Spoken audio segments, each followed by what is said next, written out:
I can go for Looks a like quarter my life. challenge rating, can't Yeah. I really need to. I thought. Well, I mean, I suppose you can stick with a spider if you want, or you can find something which seems more interesting.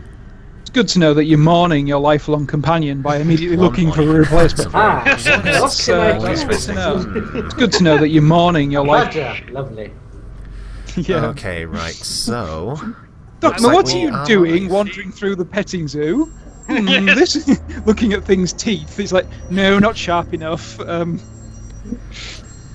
So it looks like we are live. Welcome to anybody in the chat. I've not got my chat window up, so I can't see. So I'll have to maybe rely on somebody else to be like, "Oh, there's a message for you" or something. Hello, chat people. But welcome to the long slumber. Bye. Welcome. Welcome. If you would post a link to the channel, I'll stick it up on another part. All right. Yeah. Sure. Well, it's twitch.tv/Mr. Toxic Hazard. I can find that. Yeah, easy enough. I thought you would have already been following me. You should all be following me. If you're not, you're all at disadvantage for the session. I don't really follow anybody, so No, I don't have a I'm Twitch treating account. you equally That's fine.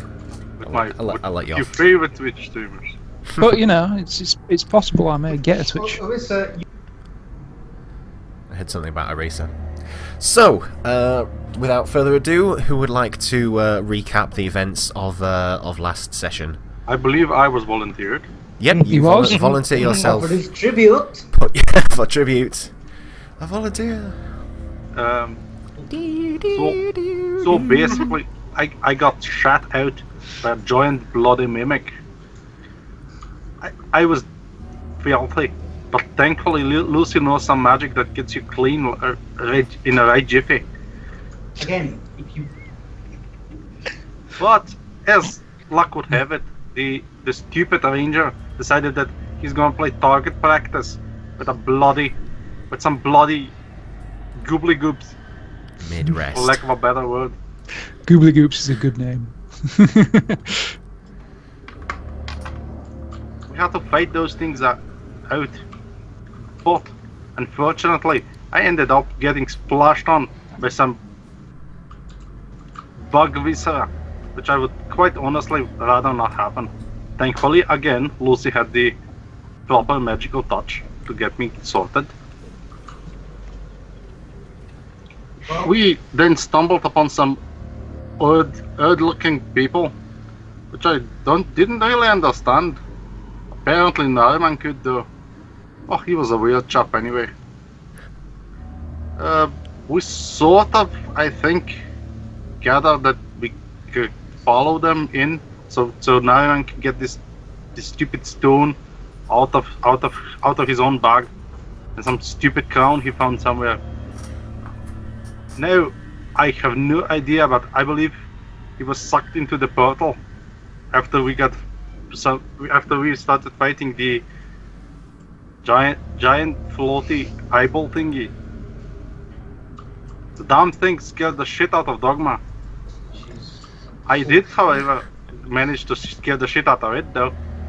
Yeah, You weird. did? Weird how that happened. This giant eldritch monster was apparently feared of a teeny tiny. Oh God! A small hairy man! Yeah. Something the likes it never seen before. It blew up at the end, though, so that was a thing. That was indeed a thing. Yeah, I think that's pretty much it. So, inspiration for Wottgar. Remember to use that, because it's always good. There's something that I need to... I'll look that up in a second. Yeah, so, we start up the adventure. You're all sort of recovering and from the blast of this creature which exploded. Standing in the middle of the portal, well, kind of sort of floating above the portal is a humanoid-looking character. Narimen, would you like to describe what you look like now? Right, pretty much the same as old as before. It's got hair tied up in a black bun, hazel eyes. The main thing you're going to notice is that his complexion is a lot, for lack of a better word, healthier looking. The bags under his eyes seem to be gone. He's a lot less twitchy looking.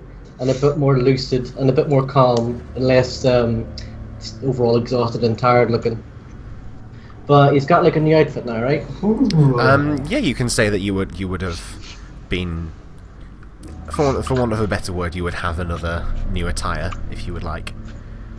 Yeah. We'll say that it's more like a cloth kind of robe, but it looks like someone kind of went ham with a paintbrush and kind of random colours on it. So it's got like little dots of like red, blues, and yellows. But it looks kind of a bit not too Celtic. I close my eyes, drew back the curtain. Technical dream God, code. Yeah, God, I imagine no, it probably looks something very similar to that. Yeah. Yeah, you appear from the sort of the magical explosion. It sort of dies down, and you're sort of there floating.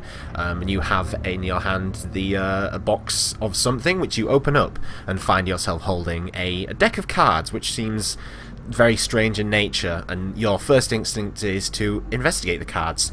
You pull out one of the cards. You look at it for a second. And as you sort of read through and look at the card itself, the card flits out in front of you, starts spinning in midair, and then again sort of flashes out in a very brilliant, multicoloured prismatic light. In your hand, you feel a glow and a heat sort of emanating from one of your hands. You look down at it, and in your hand is it is a Y-shaped piece of like a metal Y shape, and in between the two prongs, there's like a leathery looking strap. Investigating the handle slightly more, you can see what look like small fireballs, kind of flying up through the handle of the item itself. And you definitely know that this is magical. Very powerful. You are currently holding the Sling of Meteors. Ooh, nice. So I will post the specifics of this to your chat. So give me 2 seconds. Oh god, that needs to be to Chibi. Floop. I don't want to put this too long. There we go. So yeah, you have that item is currently in your grasp, and you're sort of holding it and inspecting it. While you're doing that and looking at this thing, what's everyone else doing? Luci, having stabilised Dokmah, I immediately notice what's happening over by the pool. Whisper in celestial, conjuring a chill touch, raising my shield, and I'm going to move back towards the strange guy who's just come out of the portal. Okay. Taking a bit of cover behind this little ledge here, little lip. Yeah. Dokmah, you are on... Yeah, you were knocked out, unconscious, and you come sort of back to life as Luci spreads her magical healing across you. You are still very low health, very, very much in pain, but you are currently awake. And yeah, this energy is just sort of like died down. What would you like to do? I'm going to... You see this person just appear in front of you. Right now, that is the least of my worries. That's true, actually, yeah. I'm literally just like... and I just put my hand on my chest and cast Cure Wounds. Yep, okay. Twice, to use the last of my spell slots. You're going to use them all on healing. That sounds like a good idea. That's 23 health. Nice. So yeah, you put your hand over it and you feel some of your wounds start to knit back together, and you just feel sort of reinvigorated. And yeah, you notice that Luci has sort of stepped forward and is readying, looks like she's readying some sort of spell. You can see like an icy chill around one of her hands. Wottgar, what are you doing? I'm so the Wottgar is sort of on the fence of what to do. He basically pulls out his axe, gets ready to rumble. Narimen, you see this group of people in front of you. They seem vaguely familiar. Some of their faces are a bit, you're looking at each of the faces individually. They seem a little bit out of place. But the sort of the outlines and some of the colours that they're wearing, they seem to speak to you of a group of friends that you remember having. Currently, they look like they are sort of poised, ready to fight you, by the looks of it. as you're stood there with this glowing weapon in your hand. Okay, Doke. I'll put the deck of cards, the little box, away, like inside one of my little robe of folds. Yeah. And I sort of look to the person who's the closest to me, which is basically Wottgar. Looks like Wottgar, yeah. The sling's still kind of like held up, like I kind of vaguely know how this thing works. Maybe I could just wave something instead. Yeah, sure. Yeah. Just kind of holds out defensively, like he's in the wrong kind of way. Hello? What? Hi. Small hairy man. Wottgar, the voice that you hear, it reminds you of Narimen. But you're looking at the person in front of you, and you're thinking, it can't possibly be, surely. Wait, is that you, Narimen? You sound saner. Does my own name kind of like twin? Yeah, again, it's very sort of, you hear it and you think, that sounds familiar. It sounds really familiar. Still holding a kind of like friend or foe? Depends on your actions, mate. Who are you? What are you doing here? Speak fast. Luci comes up behind Wottgar. A woman in black, hand glowing with this light white energy. I'm hoping you could perhaps tell me there. I don't really know. What's the last thing I remember? Just you don't really remember much at this moment. It seems like you're sort of trying to sort of piece together like previous events which led you to where you currently are, and you're kind of struggling actually. How familiar does he look? I mean, literally. I'd say like 50%. Not super spitting image. I mean, he's still definitely half elf in race, but some of the there is where Narimen had like a fairly sort of. He looks a bit like down... Narimen's brother. Yeah, that sort of thing. Yeah, if like Narimen had a brother, maybe. Yeah. Luci will sort of frown in your direction. Do you even know who you are? On a point, I can get you, but you won't tie together. This seems like a rather trick question. Let's go with not really. Well, in which case, I suppose we better leave here. You better lead the way. As you're sort of having this discussion, you can give me an Arcana check, Luci. Just to see if there's anything.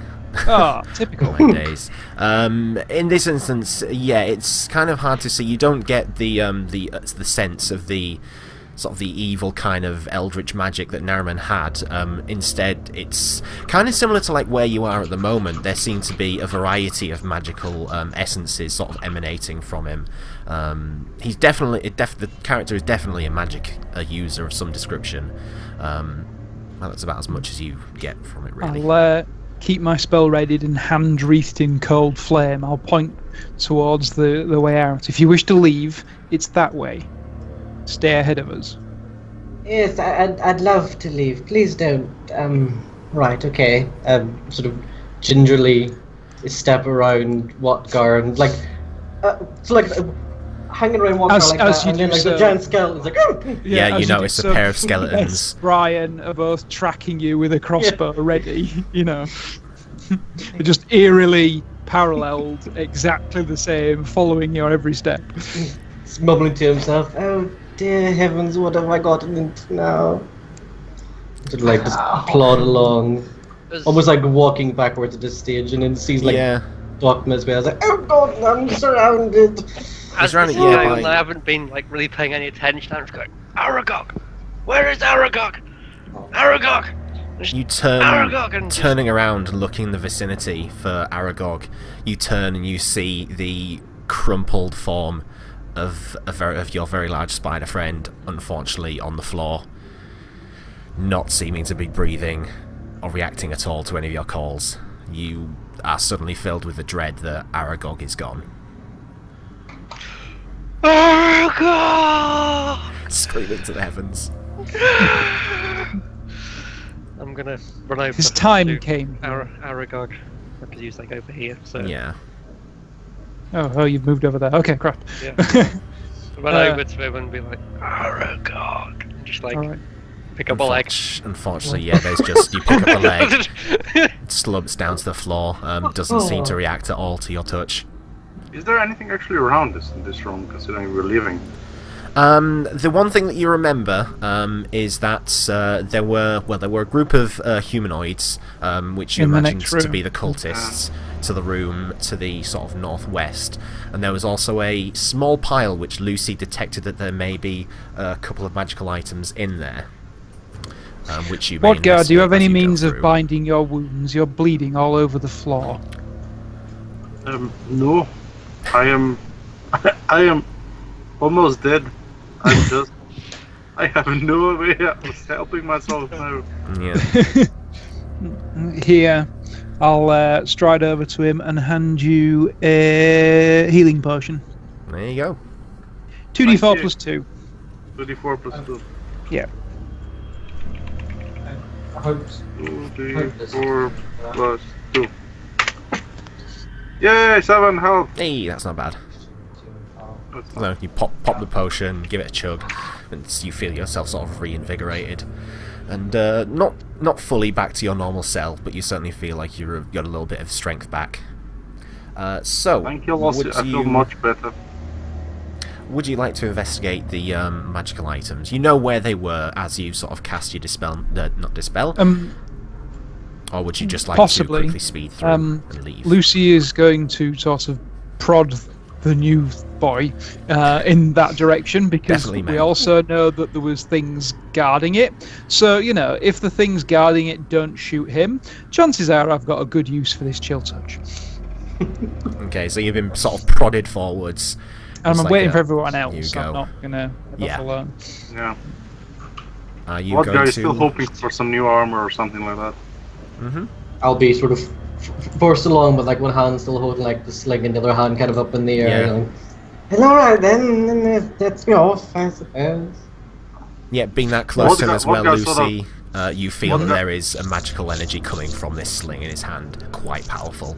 Like, even without Wottgar having sort to of- look too much. Sorry. Wottgar sort of whispers to Luci, but sort of not really all that whispery. Should we bind him? I still have my Hearing this, Yep, you hear it. Narimen will ready a spell. Just to be safe. Okay. In case like he does try to go for him and he's gonna ready the haste. What's the spell. shield? Cool, yeah, it I seems think- like I mean, as he's... I know my spells, right? I hope so. No, like I mean, okay. So I'll make sure I'm not gonna like metagame or anything. Okay, yeah. I'll Yeah, you prepare you for this you just in have case. you know that you have your full spell set, all your slots and everything. They seem to be almost as if you just are a fresh adventurer. Nice. And you see him you see this this person sort of ready a bit of magical energy, but still venturing forward. You come round, you start pacing through the rest of the temple. You come to the room where the people were. They are all at the moment dead, laying out on the floor. It seems like the forces that were holding them sort of against their will has now broken. And with that, there is one currently alive, though. As you start pacing through, the bigger silver dragonborn seems to be sort of laying on the floor, very heavily breathing. Luci will go over to him. I think you go What's into happened? What happened here? He sort of puts his hand up, sort of rubs his eyes, and kind of kind of patting himself. It looks as if he feels quite sort of physically injured, like he's sort of patting down bruises, rubbing his body and things. Not 100% sure. I've no memory of this place or anything before I was here. Who What's are your you? name? I am Luci, Deacon of Ouijas. Now you? It seems like he's sort of having a kind of like a trouble remembering anything, really. It looks like he's sort of, as you say your name, you can see him sort of look off into the distance, and you can sort of see that look in his face as he's trying to remember. Seems I don't even recall my own name. I fear the worst. Narimen will sort of pipe up. You and me both, brother. Careful, this one is a bit violent. He looks at you and just gives you a very curious look. Tell me, what is this place? We were hoping that you may be able to tell us. Regardless, this is not somewhere we want to linger. Do you think you can walk? He tries to sort of push himself up a little bit. Struggles a reasonable amount actually, but manages to sort of sink one of his weapons sort of into the floor and kind of use it to prop himself back up. He looks like he's able to walk, but it will probably be at a fairly slowish pace. You, and I'll point towards the Narimen thing. Make yourself useful and help this one to walk. And then Luci will head over to where she sensed the magic earlier. Okay. See if we can find anything of value. Are you going to help the Dragonborn around? Oh yes, I'll put like a sling inside like my belt and sort of offer like an arm to him. He probably is like twice the size of Narimen, since he's like so thin and weedy. He's like, Yeah, you're struggling to hold, because this is a Dragonborn, and he looks quite sort of muscly built. Oh, I've just noticed there's something with Dokmah's cam because of the way he's sat. Hold on a second. Oh, we need to see a picture of the sofa. Oh, wrong button. Oh, what? Is that because of the way I'm leaning? Yeah. It's fine. I can adjust. No, it's fine. You were fine where you were. There we go. Okay, so going and looking through the pile of items, you find 2 items. You're digging around, you remember exactly where they were. You find one which looks like an elongated, quite sharp and pointy looking war pick. It seems to be glowing red, quite like a vibrant red colour. It's a dark iron, a dark metal colour of some description. The pointed end seems to be one long spike, and then sort of 2 small ones either side of it. Then the other end is just like a flattened hammer type size, and the handle has got a little bit of a curve to it.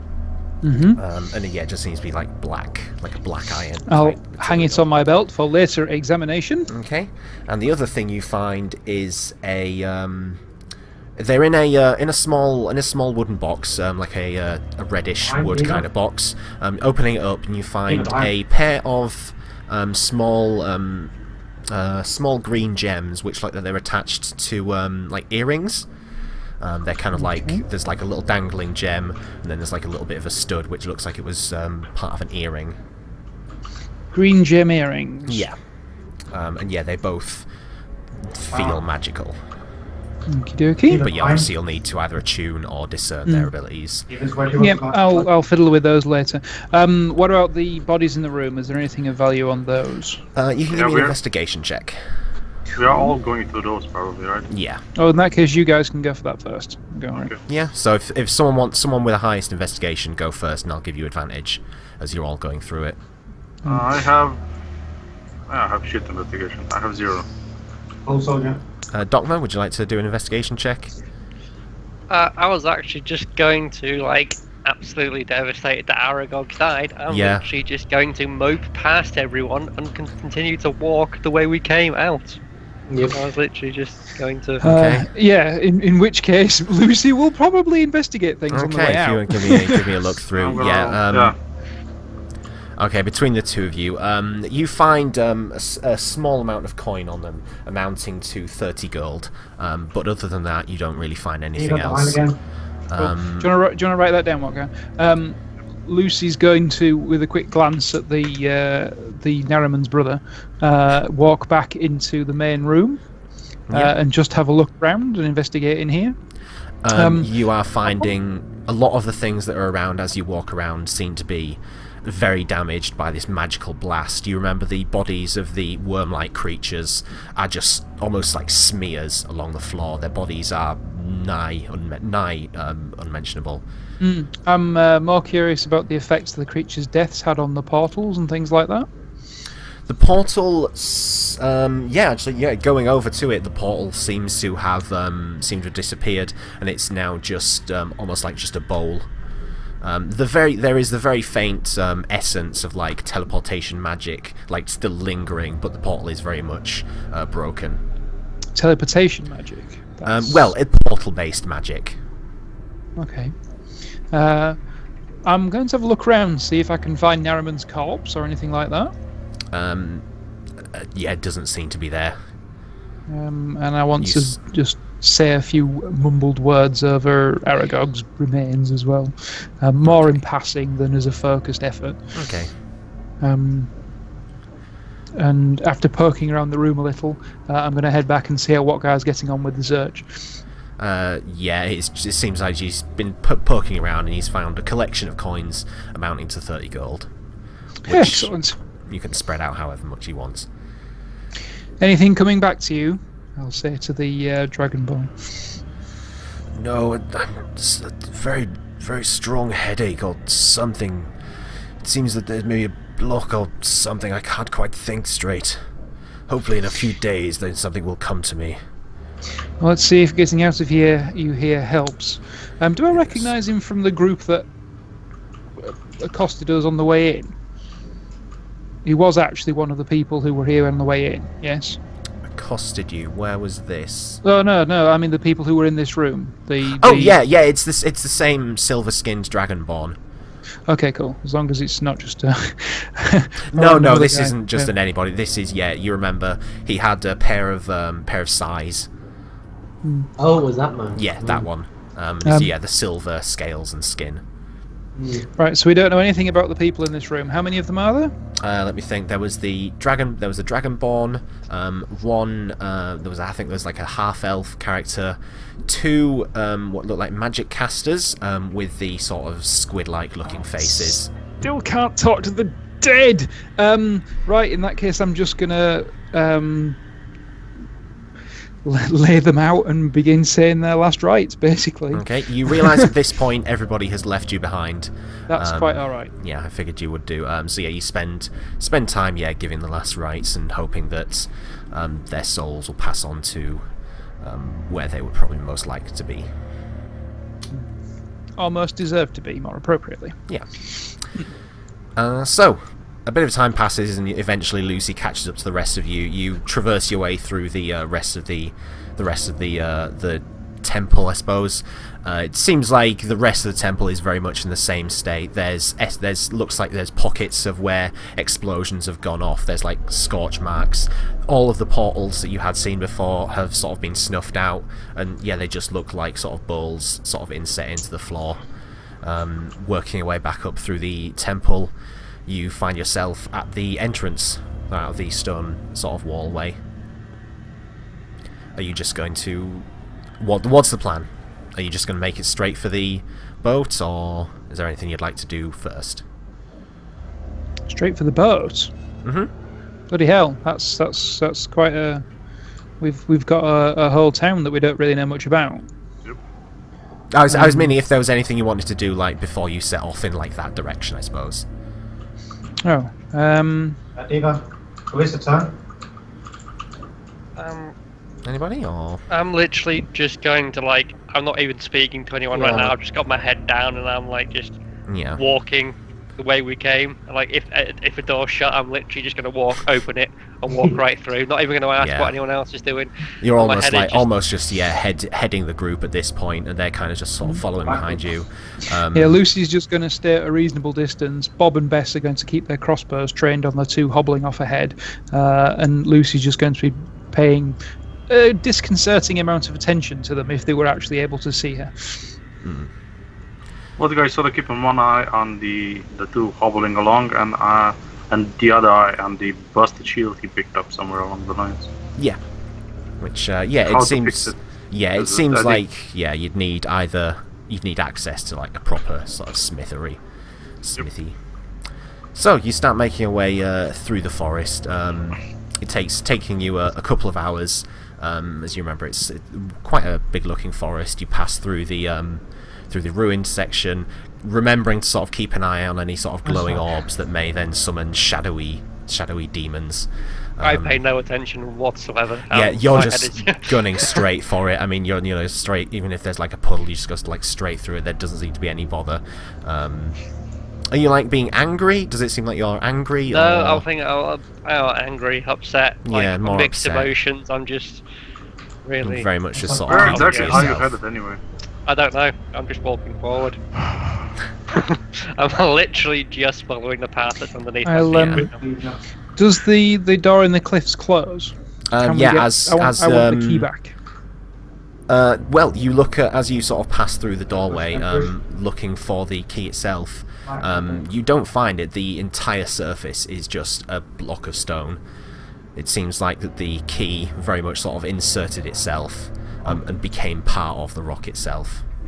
You imagine that there's probably some magical enchantment that would be able to remove the key so that the door could be locked, but it seems out of your reach. It's kind of like a different area of magic. I say we head to our camp and get a good night's sleep. Well, this is a reasonable idea. Do you really think it's safe to leave this door open? Who knows what may go in, or even worse, come out? Well, then you close it? It does not appear so. Perhaps if we were to camp here the night, I could spend a little time examining the door, see if there is a way to close it more permanently. Yeah. What time of day is it? I guess that could work. What time was it when you went in? It's probably like mid-afternoon. It is probably actually reaching sort of close to night. Well, spending a little time resting here before we sleep is probably a wise idea. Besides, I think asking those two a few more questions may benefit us all. Okay. Narimen kind of leans over to the silver-skinned dragonborn and like, maybe this is a bit. Are we prisoners now? I don't like this very much. Yes, it's a bit of a strange circumstance. I would just damned if I can remember anything. If I could remember something, then maybe I could piece this together and see whether these people mean harm or not. I know, they're rather aggressive. And you can see one of his hands just sort of reaches down to his belt where he's got his size sort of stored, and he's almost like he's sort of just taking the handle and kind of just feeling it. It looks like he's just sort of trying to make sure that, if he needs to, then he knows where they are to get them. Luci has been examining the wall and has obviously heard this over her shoulder and simply says to the wall, "We don't leave prisoners armed, nor do we leave them with powerful magic items. Think yourself lucky. Some of our number would prefer to sell them." And that just carries on examining the wall. Yeah, the Dragonborn gives you a bit of a sort of a look. And then looks back at you, Narimen. Then he just sort of goes silent, and it seems like he's just watching everybody go on. Dokmah, you have wandered off through the forest. Are you just carrying on going, or you realise that after a time, it doesn't seem like people have followed you? It doesn't matter. I am distraught that I've lost Aragog, and I am just wandering the forest at the minute. You get after another couple of hours, you get to the entrance to the forest. Looking out across the village, you remember what the village looked like. Shack houses, that kind of thing. They're not there anymore. You looking out across the area, you see very similar to the ruins section that you walked through previously. They looked like, and as you sort of enter through into the village and sort of investigating across them, they do seem sort of quite old. You can give me an Arcana check. Okey-dokey. Quick look there. Arcana, you said, yeah? Arcana, yeah. Okay. You're not entirely sure what's happened here. There's obviously been something, whether it has been something to cover up, like you were walking through an illusion, so to speak, or whether this happened very quickly. You've heard of things like aging super quickly via magical means. Or whether this was even like teleported into the area and the others like gone away. You're not 100% sure, but there's definitely there's some magic behind what's happened. Off in the distance, you see, now it is dark, you can sort of see the ship sort of tied up, docked up. You can see a couple of the torches sort of gently swinging in the breeze. I'm off to just stop at the edge of the forest looking over the town, and I'm I don't really want to be around anyone, so I'm just going to dip back into the forest slightly and just set up my tent and go. Yeah, Okay, so you set yourself up, and you've got your magical tent, luckily. Yep. Which is awesome. So back at the camp, then, you're investigating the wall a little bit. Mm-hmm. Okay, so if you want to give me an investigation and an Arcana check. Okay. Yeah, you get the sense that there is a magical charm or enchantment which is on the door, which seems to be sort of holding the key in place. You imagine that there's probably a keyword or a something like that which would release the key. But going over it, it's hard to tell exactly what it is, as it seems to be written in a language that you don't understand. Looking sort of at it, you realise that it is essentially a stone door, so it wouldn't be too hard to maybe prop something up against it. Maybe if you found something to sort of wedge it closed, you imagine that would probably do a reasonable job. But yeah, without actually having the key, you wouldn't be able to properly lock it closed. Yeah, I'll keep trying, see if we can find out any more. We've got a while before I need to stop and rest. Yeah. And I'll just please go, where's Narimen when you need him to speak a stupid dead language? Wottgar and Narimen, what are you up to?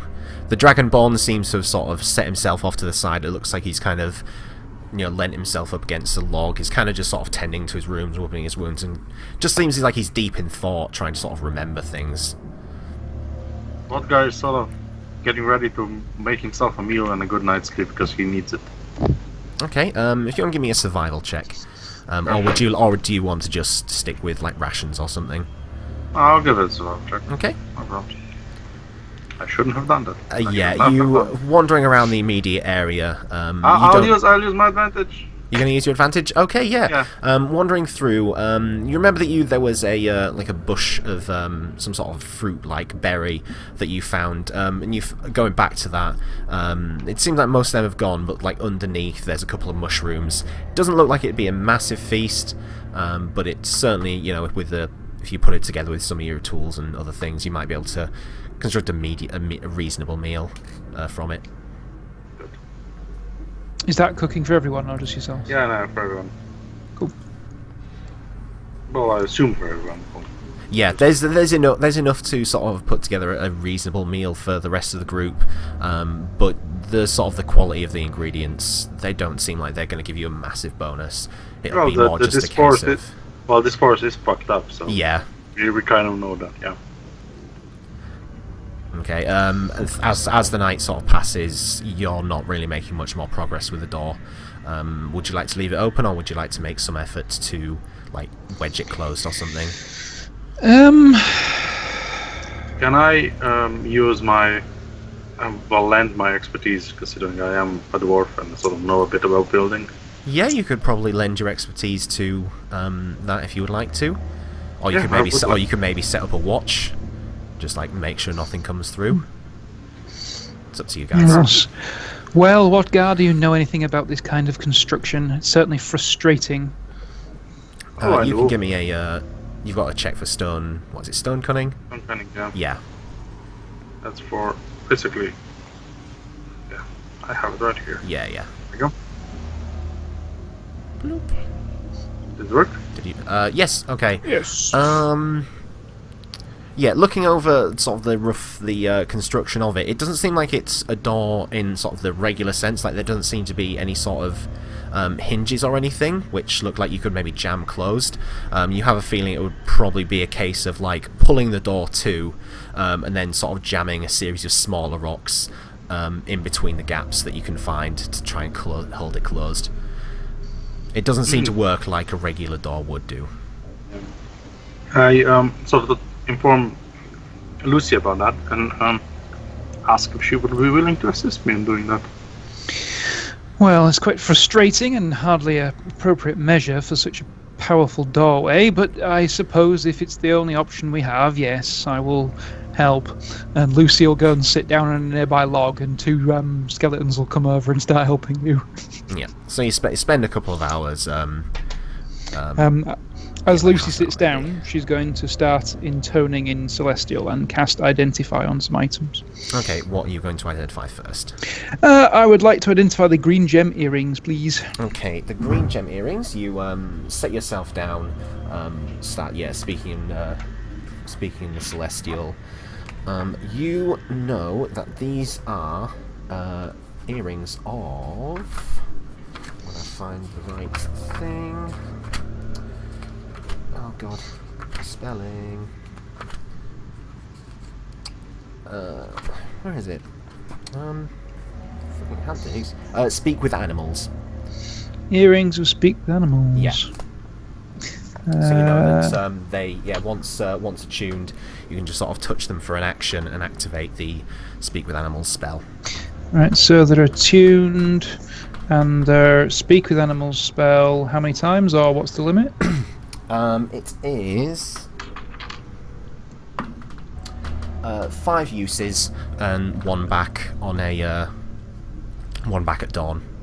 Right, so 5 uses and 1 charges up every dawn. What's the maximum, or is there no maximum? 5 is the maximum. Okay, 5 max uses, 1 per dawn. Recharge. Okay, cool. And then 10 minutes after that one, I'll cast it on red glowing dark metal warpick. Okay. Same thing. You come to know that this is a +1 warpick known as Mercy's Bite. It glows red when a creature within 5 feet is at less than 20 health. And when glowing, it deals an extra 1d8 of the damage type. Red glow when less than 20 health. Yeah.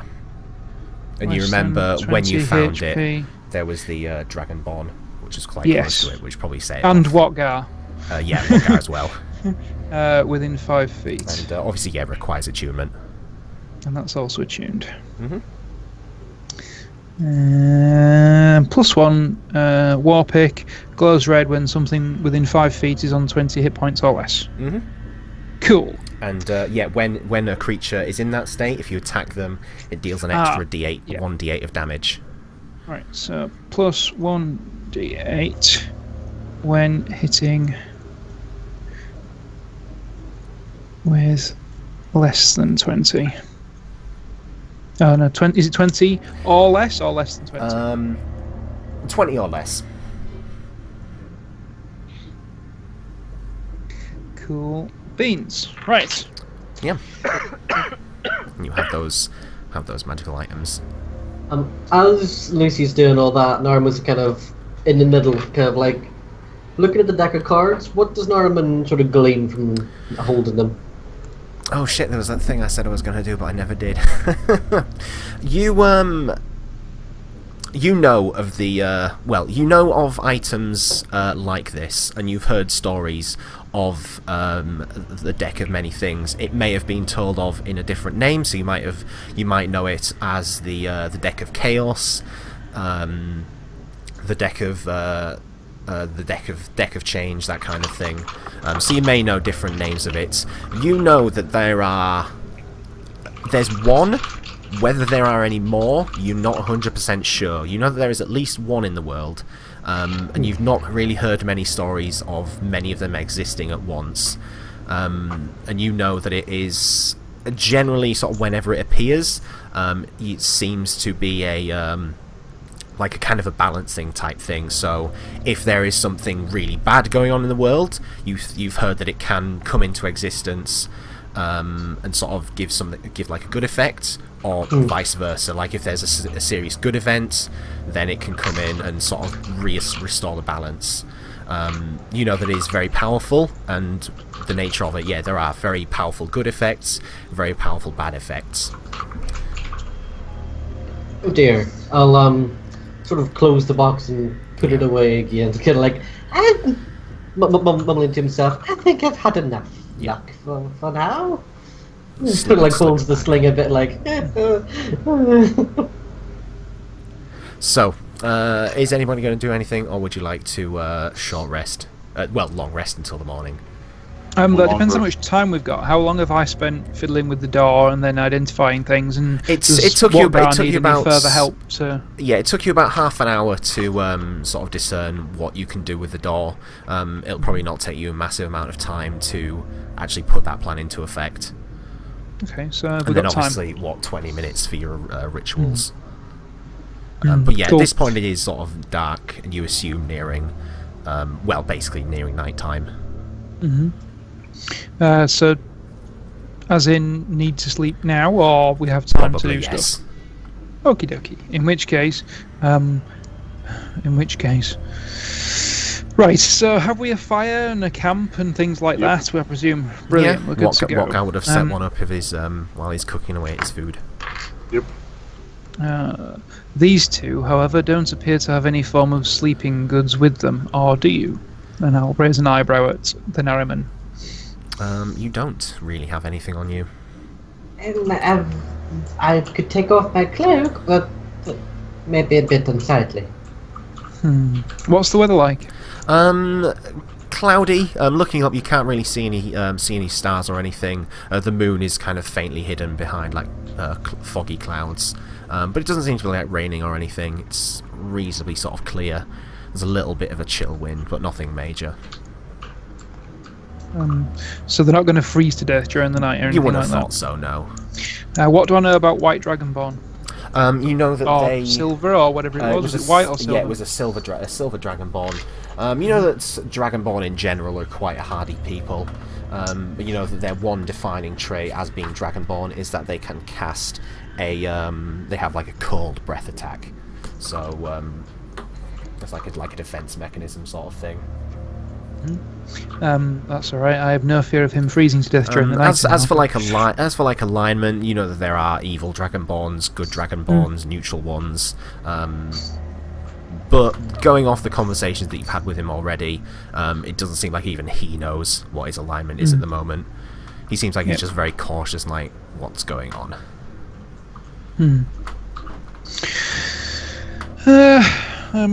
I'll go through my stuff and see if I have anything to share with them. I don't actually think I have a spare blanket or anything like that. I know I don't. And I walk away with a tent. It's true, you buggered off. Yeah, well, Lucy's not really bothered. You know that Dokmah is probably fairly capable of setting himself up for the night. You remember he's got that magic tent. And Lucy's not really bothered. Yep, that's it. Wottgar may be bothered, I don't know. Right, in which case... They're prisoners. Prisoners don't deserve comfort. They're not prisoners, Wottgar, at least not yet, and I'll look in their direction. Still, come close to the fire, it'll keep us warm. And I will start, once they get closer, I will start casting, what's it called? Learman's Tiny Hut? Learman's you Tiny have that, don't you? Yes, I do. So we won't freeze to death during the night, even though you don't have a blanket. Should be alright. He seems like, you know, he takes the offer of it and sort of gives a nod, a gesture of like, you know, thank you. Not choosing to sit particularly close to you, but you know, close enough that he's got a little bit of warmth from the fire. Narimen kind of chooses to hang near the Dragonborn too, kind of like the only person who's kind of in the same boat as him right now. If you venture too far from the camp, you will no longer be able to see it, but you can still enter it. It's still here. So remember where the door is if you choose to venture too far. Bear that in mind if you wish to find this place again during the night. You see him just sort of look around and look into sort of the dark forest, and he just... I don't think I'll be leaving until morning. Very well, a wise decision. And Lucy will open a book and start reading, and for the first time in this entire while, Bess and Brian will stop training their crossbows on those two and start looking out into the darkness. Okay. So, is anybody going to join the watch with them, or would you like to leave it to the skeletons? Lucy's sitting up and reading, so although she's not paying the slightest of attention, she is taking the first watch. Yeah. What's Wottgar doing? Yeah, what Wottgar is going to sleep. You're going to sleep through? He finishes his meal, shares it with everybody else. and is prepared to go to bed. Okay. Nice mushroom soup. Nice is debatable, but it's mushroom soup. A mushroom soup. Yeah. Not your finest ever meal, Wottgar, but thank you all the same. I'll stay up as well. Just Yeah. like they're almost like about to go to sleep and sort of like seeing that the strange blonde-haired, nasty kind of woman is kind of awake. Mm-hmm. Seems to be the most intelligent out of the group so far. Okay, so do the two of you, Luci and Narimen, if you want to throw me perception checks. See if there's anything you notice. Is this actually Luci, or is this... Well, whoever would be keeping watch for you. But Lucy's reading, so... So then, yeah, for the skeletons then. Yeah, see what so... they notice. Yeah, they're shit. That's Okay. predictable. It seems fairly quiet. You've spent a bit of time in this sort of forested area before, and you don't remember there being much sound at all. So you think that if anything was sort of around, you'd probably be able to hear it. Again, there's no like sound of like scurrying animals through the night or anything, which is sort of unconcerning. But you remember that's what this place is like. Narimen as well, there's not too much going on. You sort of end up spending more of your time just sort of like trying to recover some of the thoughts. And you remember, sort of, as you spend this time sort of looking at Luci and sort of watching what she's doing, there's two skeletons beside her, there seems to be something which is coming back to you. It seems like you've regained a few of your memories towards Luci. And the same with Luci as well. It seems like there is more of Narimen is coming through as you spend a bit of time. You, Narimen, you think that if you maybe spent a bit of time with the rest of the party, you would probably... If these sort of lingering thoughts, you'd probably be able to build on them. So the entire time, Narimen is like kind of like can't speak, staring at Luci, just kind of like a determined expression on his face. And Lucy's just turning the pages of a large leather-bound book, turn the pages, and after about half an hour reading, apparently disconcerting, she'll just look directly in your direction and go, "Yes." I swear I sort of know you from somewhere. But what you're doing here? Why do you know me? Do you know the big white dude and this and the door and the Dragonborn? We do not know. As for you, I am not entirely certain. Perhaps if you could remember more of your name or your nature, we may be able to help each other discover the exact details of what went on in there.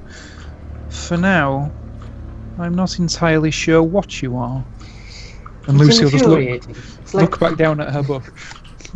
It's like wading through soup. It's slow and cumbersome, and there's all sorts of tasty pans. And sorry, I'm still kind of hungry. Forgive me.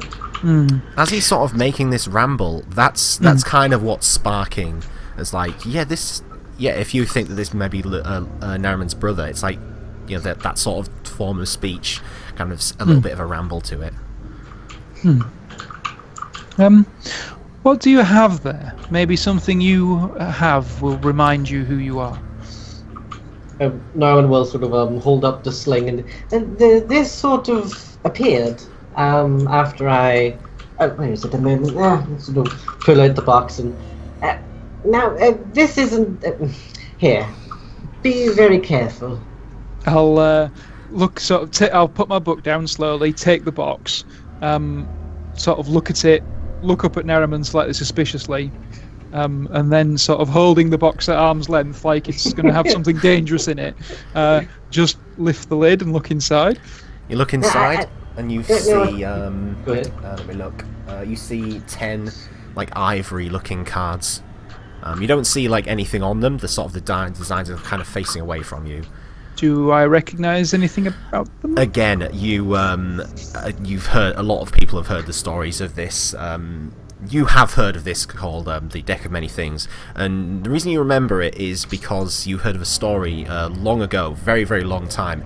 It was kind of like a warning type story of a wizard who knew of the effects of the Deck of Many Things. It was very powerful for good, but also for evil. And in trying to sort of discern whether this was whether he could like harness the power of it for good. He ended up unfortunately losing his life in a horrible accident, and that's kind of a warning story, like some things you're just not meant to know about because of the chaotic nature of themselves.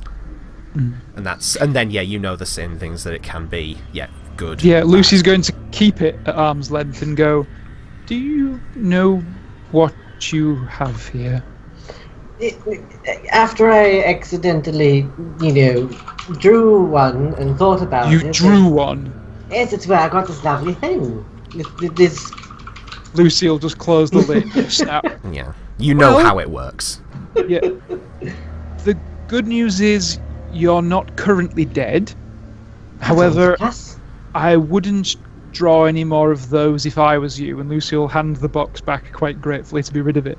Now, I'll hang on to this. Maybe some sort... I've sort of...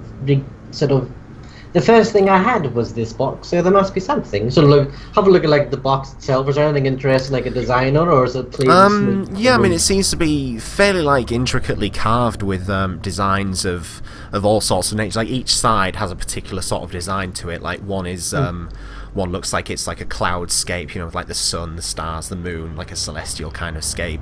One of the other sides has an image of a great dragon.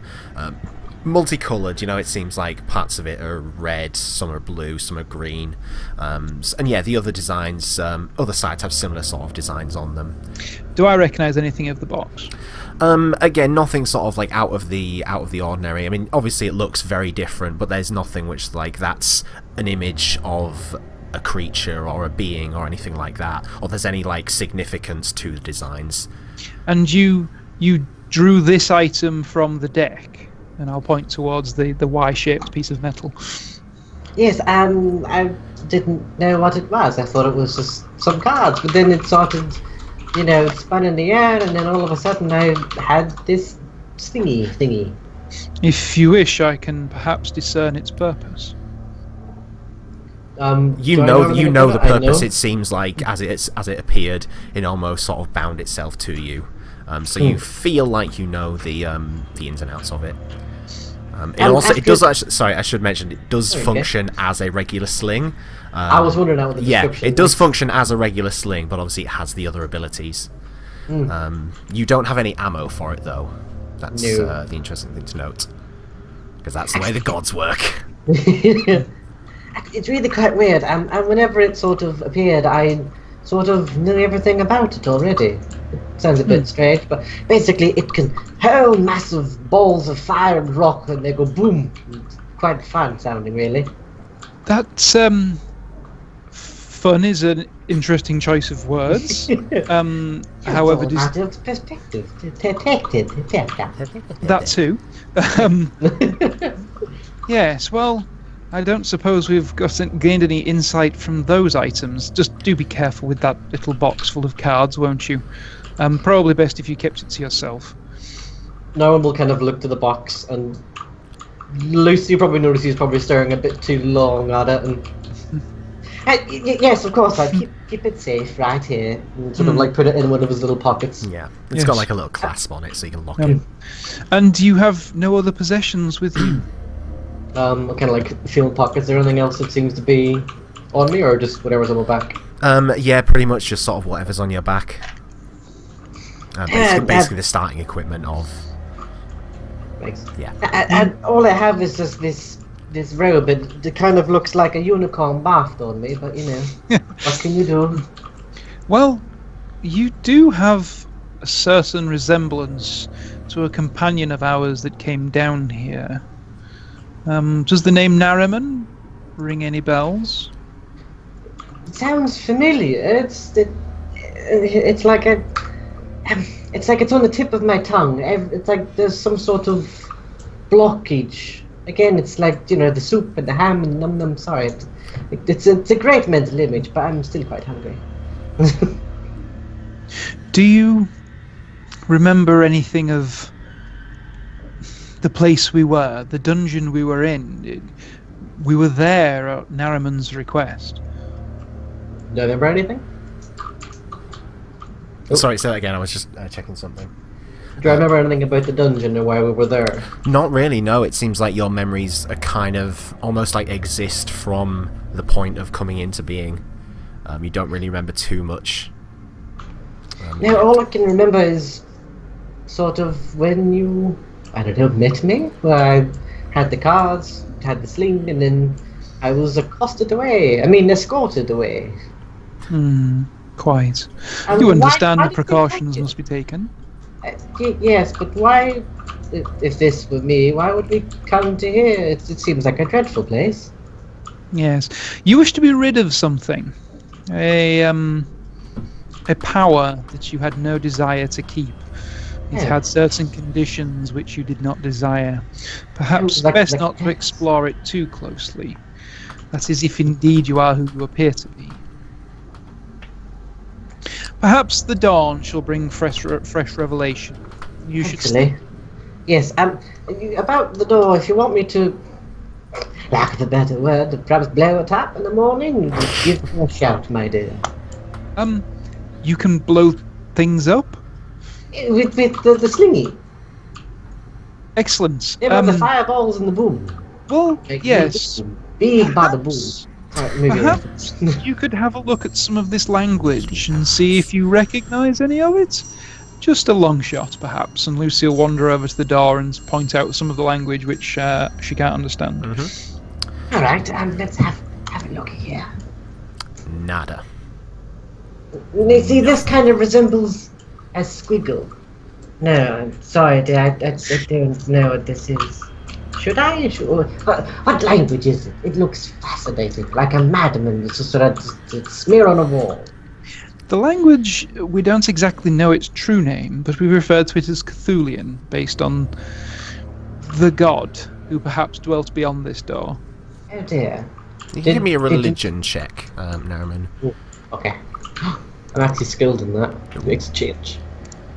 Woot. Hey, pick that out. Yeah, the mention of that word, you know, the very powerful, a very evil god, and to be associated with a god of that nature is bad.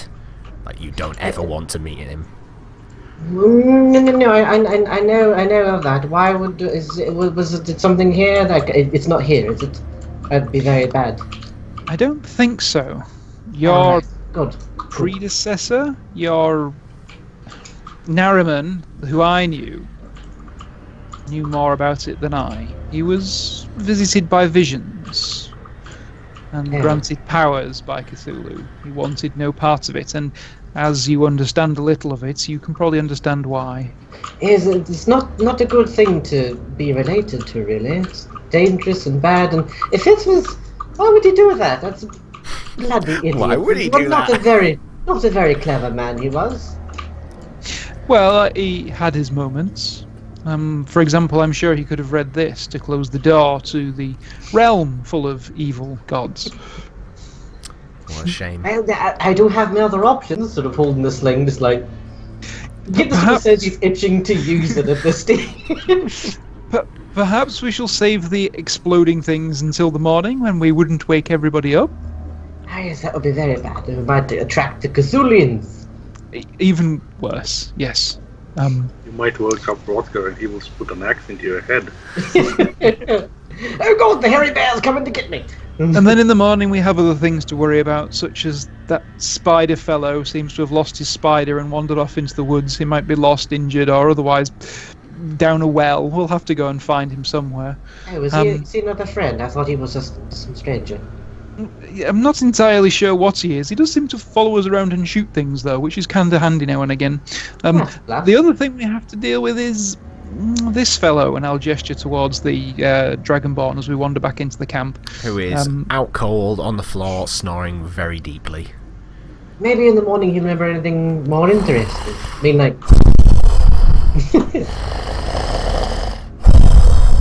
Oh dear. It's actually a fearsome roar. God, this breath really stinks, doesn't it? It doesn't actually. It's got a chill to it, actually. Oh. Yeah. I perhaps wouldn't sleep in front of his maw. Dragonborn have a habit of breathing, in his case, probably frost. I know, I'd rather avoid that. I'm really cold adverse. In fact, I really like warmth, and cold makes me sad. Looking down at him, you see it looks like he sort of sneezes, and then there's just a little burst of snow just out across the grass, and a small portion in front of him is just frozen. Him, however, we don't know. In fact, until very recently, he seemed a servant of Cthulhu. For now, like me then, he's someone else, and now he's someone else. I don't know. Entirely possible. However, worth keeping an eye on him. Not unlike yourself, of course. Of course, yes.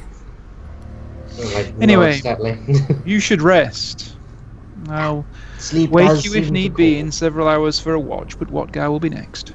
Alright, I'll be across the way from Hairy Bear and the Snowstorm, man.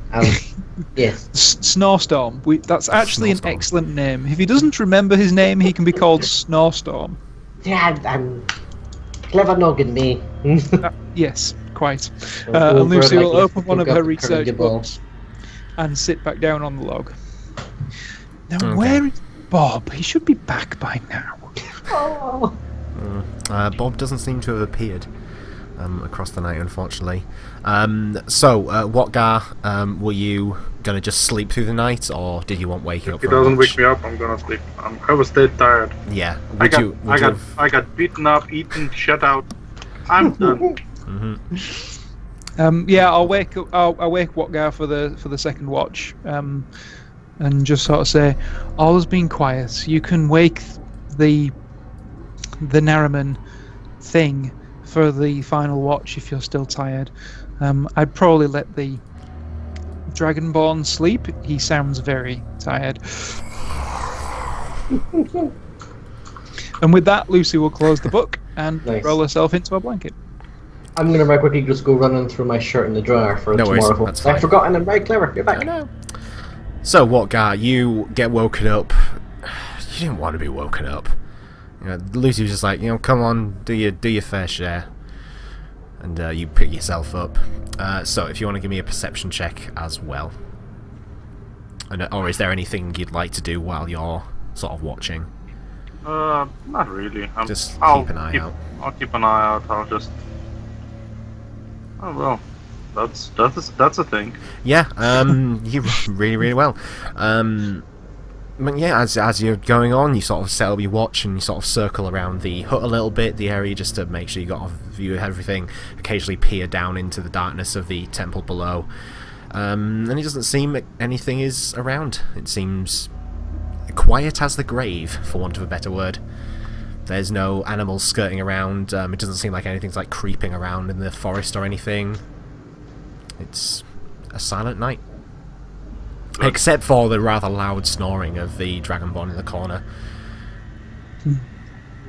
Yep, that's, I guess, normal. Except it's a bit chillier than I was expecting. Yeah, there's a little bit of a chill coming around, and especially it's kind of like when you get close to the Dragonborn, there is like this sort of aura of sort of coldness emanating from him. Cool. But yeah, the rest of the night passes uneventful, and you wake up in the morning. And as morning comes round, as everyone starts to find themselves awake, comes to, there is a nagging voice off in the distance. You hear just like a voice chattering and chuntering away. And as it gets closer and closer, it gets louder and easier to hear. It seems Bob has appeared. Martin's not even paying attention. I can't hear. Oh, returneth. Narimen will sort of look to Wottgar and to the flying skull and go, "Is a flying skull shouting expletives?" Yeah, very much doing that, just sort of floating in, bobbing in, seems to just sort of circle in and says, "Ah, there you are! You've been sleeping on the job! You let me die, you stupid woman!" Holding the sling. "Do I bat it? Is it a baddie?" Since I am awake, I would like to first curse Gus, because I really would have preferred him not coming back. Secondly, I'd like to attempt to catch him. If he comes close, of course. It seems like he comes sort of fairly close, bobbing at the general height that he used to do when he was... Sorry, guys. My wife just told me she has to go out, so... Oh, that's fine. You hear a very familiar-sounding voice, quiet at first, shouting obscenities as it gets louder and closer. It seems like Bob has reappeared, shouting obscenities at you. Why do you let me die? What are you doing? You should be more careful. Generally being very is this upset. first thing in the morning? Pretty much, as you're waking up. Okay. Meanwhile, Narimen has the sling like, is this a friend? Why is there a skull shouting expletives? Can I bat it? It looks bad. This is Bob. He's somewhat foul-tempered, but occasionally useful. Occasionally? Okay, as long as he doesn't bite me. Sorry, Chris. Well, that I can't promise, but he's generally harmless. Harmless? Harmless? I've smitten more demons in my time than you'll ever see, girl. And he rants on a bit more. Yes, Bob, thank you for your tutelage, but right now we're just trying to get back to the town. Do you remember the town? Remember? I remember millennia of history. And he flies up and off into the trees and heads towards the town. Okay, is everyone following along, making their way there? Or would you like to do anything in the morning before you sort of set off? I'll check on the dragon. I'm gonna have a question for you. Yeah, sure, Did question. we succeed in having our long rest? Yes, you have had a long rest. That means we are on full health. Excellent. Yep, and any hit dice, you get half of your hit dice back. Half your hit dice. Yeah, I didn't use all of them, so I only used 2, so I'm back to full as well. Yeah, thanks. Yeah, no worries, yeah. Jay, can you delete Aragog? Oh, yeah. He's back! He's back! He's got a new trick. Cool. He plays dead really well. There we go. I'm back in fighting form, as they say. Back in black. Oh, that's Luci. As like sort of like I've had like quite a restless night. Yeah, I've meditated for my thing, but like I've sort of just been pacing back and through like the trail, and I'm sort of gonna sort of head back slightly down the trail, but just into the woods. So like if I see them walk up, they won't see me. And like as they give me a stealth check, just to try and keep hidden in the forest. Which, is it your favourite terrain? I'm not sure what your... Yeah, it is my favourite terrain. Yeah. Cool, so yeah. I get 23, cool. You, pacing through the forest, you feel quite adequately hidden. You're avoiding any, snapping trees or just leaf piles or anything. I'm missing a Brian. I don't know if that matters. Not for now. But, okay, cool. Yeah, you have them both there. It's just, I put this onto a different map, so you were out of the area. Yeah, no worries. But yeah, they're both there. So the rest of you starts. Are you going to make your way towards the town, or? Yeah, that seems wise. However, before we do, how well wedged is the doorway? It looks as well enough as you could manage. You spent a bit of time, sort of pushing against it, see if you could sort of pull it. It seemed like it would take a considerable, a bit of force to actually pull it open. How well camouflaged is it?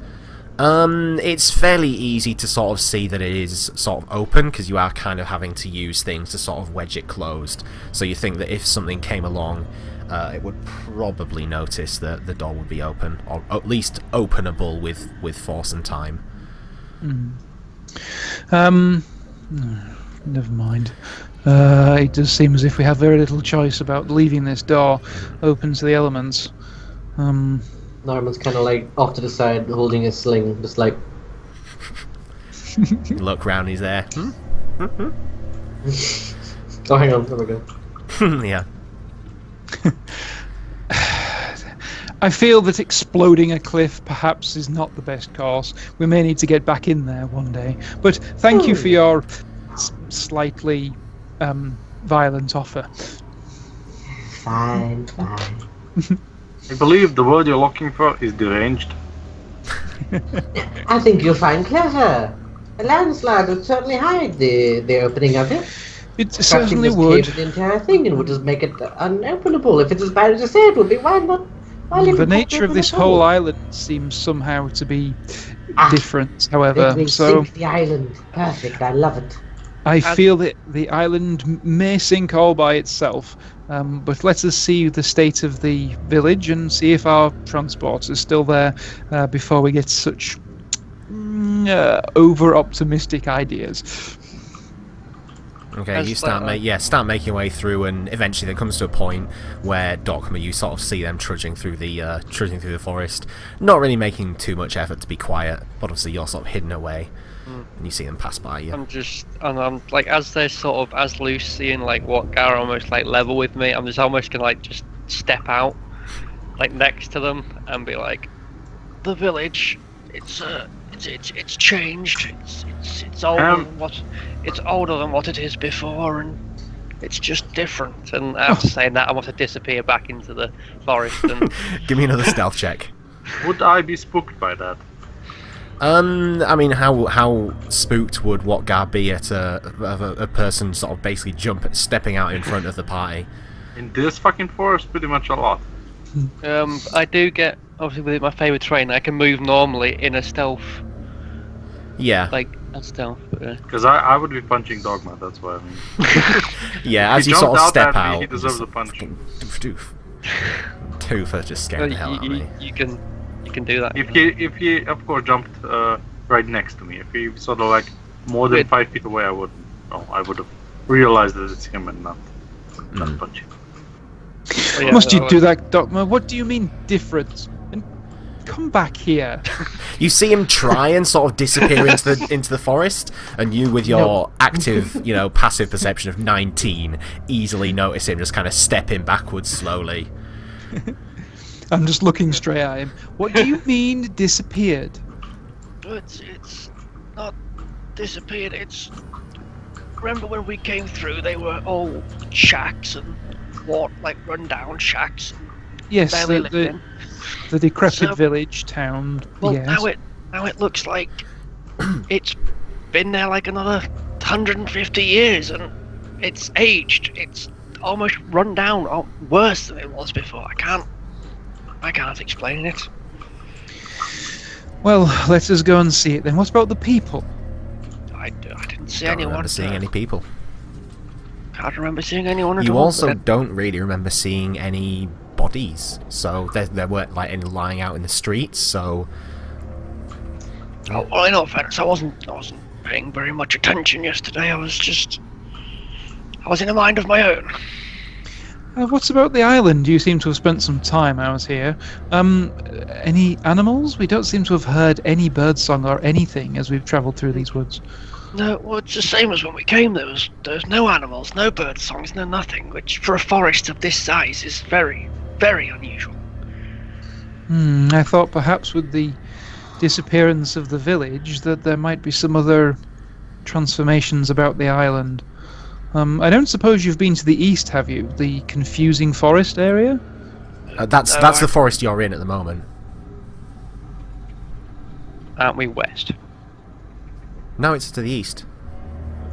The confusing forest was to the east. We avoided that, though, and we went west. It was sort of part of the same forest area. Right, it was kind of like half of the forest was afflicted by this sort of strange, confusing magic. But it is technically the same sort of forested area. All right. I couldn't really tell you. I walked until I wasn't in the forest anymore. For all I know, I could have walked in it a lot longer than I thought I did, but I set up camp just on the edge of the forest. Well, if it is any comfort, your spider is in the hands of my lady now. His end was duly heroic, and I'm sure his resting place will be too. And Luci will just turn away and set off back towards the village. Yeah, it's about the nicest thing that you could possibly get from Luci. That's about the nicest thing Luci's ever going to say to you. You take it and you hold on to that. It's like, there was this time Luci was nice. But yeah, it seems like she's disappearing off and following on the path to the village. Is everyone going to follow along? I'm going to follow, but I'm going to stay in the woods. I'm still not in the very talkative mood, but I am there. As we're travelling, I'm going to go up to Wottgar. Wottgar, what do you make of this? And I'll offer the dark metal war pick. Yeah, you know that it's definitely got that sort of magical aura. The glowing has stopped now. As well, you don't know why the glowing has stopped, but when it was glowing red, it's now sort of died down, and it's a very, very sort of angry-looking war pick. It seems. Give me a straight perception check on it. Me? Yeah, Wottgar. you. Yeah, Wottgar, sorry. Yeah, what's the original make of it is, you're not really 100% sure. But it looks a considerably nasty weapon. Like there's the one main spike and then like two either side of it. I would like to actually take it in my hand and sort of do a few practice swings, just to see how it fits in the hand. Yeah. If you want to hand it over. Yeah, of course do. Cool. Then passes it over Do a to few you. practice swings and just sort of As it's swinging. Seems like a solid weapon. Its name's Mercy's Bite. It's a powerful weapon. It has an interesting effect on those of low health. If you are not of a hardy constitution, I suspect it will do significantly more damage. And I'll go through the details of its effects. So yeah, do you know, were you listening to those, or do you want them, like, you could paste them over? I was, well, I don't know if he's giving me the weapon. This is just... he's giving it. Yeah, Lucy's giving it over to you. Oh, okay. Then, yeah, I did listen to it. Cool, that's fine. But I didn't actually write it down, which I think I should. It's alright, I'll write it down for you. Post it in the chat.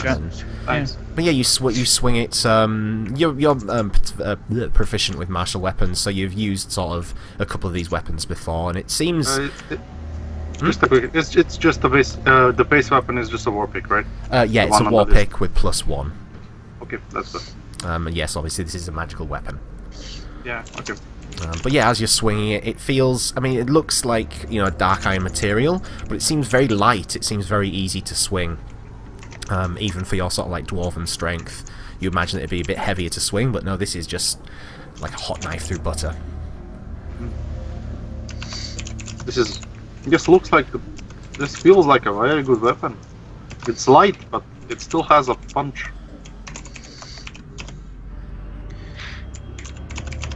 I think Lucy's just typing up the there you go. description. Yes. Oh, withing.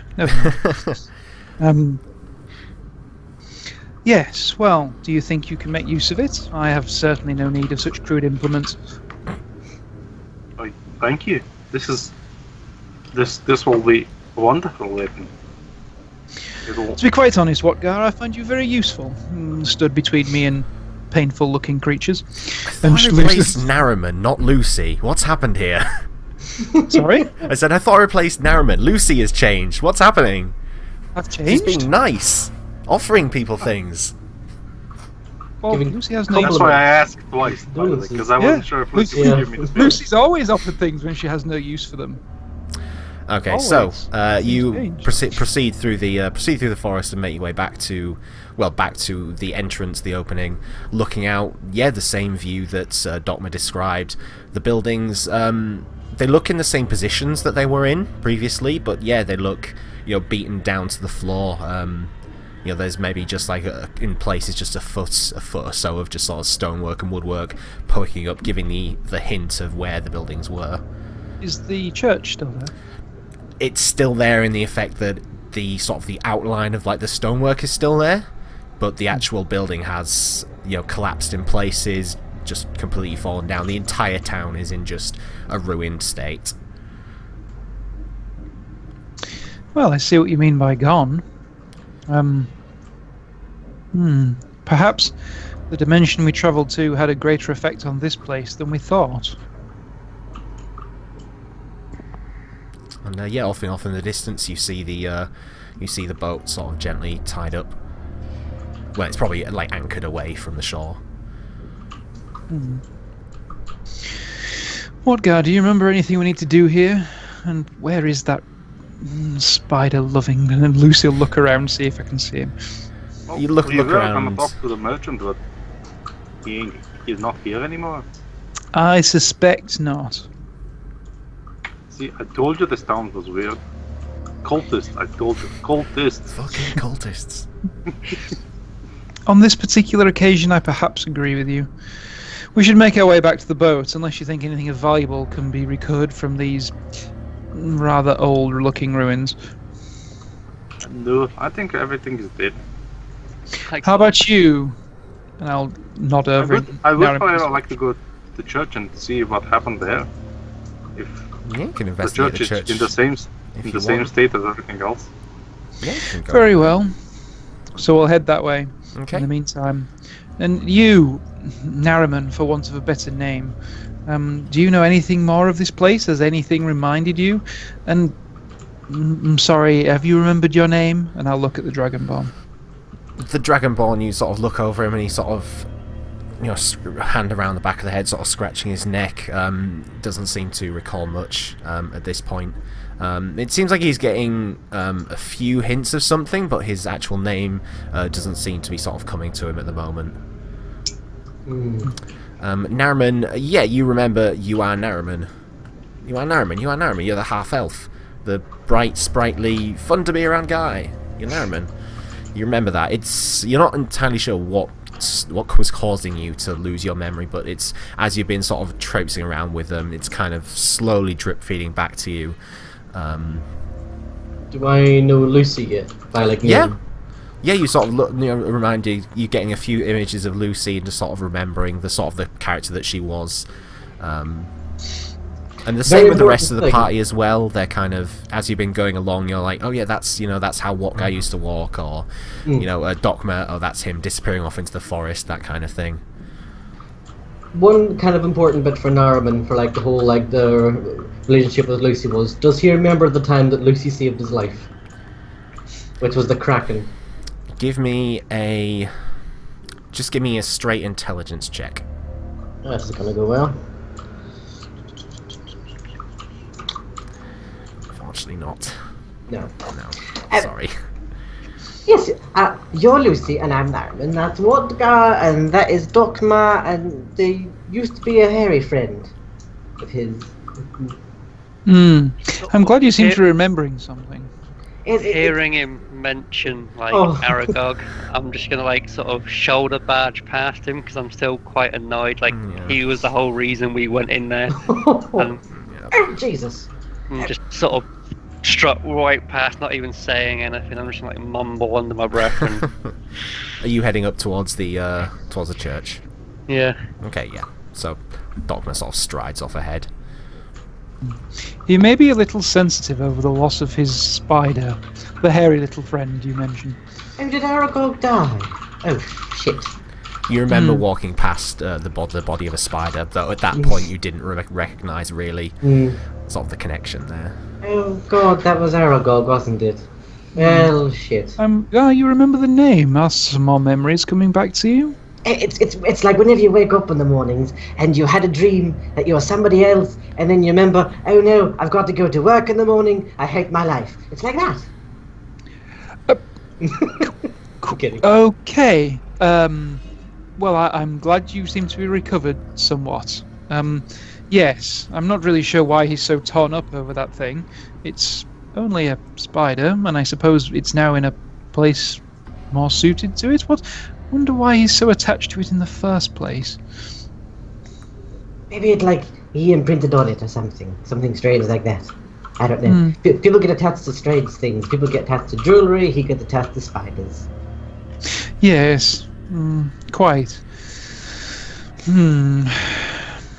I wonder if there's another spider around here for him or something. Maybe he could find another creature to bond with. I don't nominate myself, thank you. No, I think it's probably wisest that you don't. It doesn't seem particularly natural to me. And Luci just sort of walks along flanked by two skeletons. I will kind of nod and follow after. So you start making your way up towards the church. As you get closer, you can sort of tell that this is a ruin. From your sort of first initial looks, it does look very old. You can see some vines and plant life seem to sort of creep the way up around the bits closest to the floor. So there is definitely a sense that this is quite old. Everyone can give me an Arcana check if they want. Yeah. See if they can work out what's happened. Yeah. Let's joke around. Go on then, why not? You might just pull an... If you natural 20, holy god. That's what I expected. Yeah. God. Luci, you are, as you're sort of pacing around and sort of looking between sort of building to building and getting a sense of the area, yeah, it feels like there is some sort of magic which has almost sort of covered this over, and as you feel kind of annoyed actually that you hadn't noticed it before, that there was this powerful magic almost just sort of covering over everything, and sort of blinding you to what was actually here. You're like I said, you're sort of annoyed that someone has managed to basically pull the wool magically over your eyes. So basically, this is what we were looking at all along. Yes, and there was a magical enchantment over the entire town. And you imagine probably like the whole island as well was sort of covered in this. So there's some magic powerful enough to fake people as well, or you guess. Okay.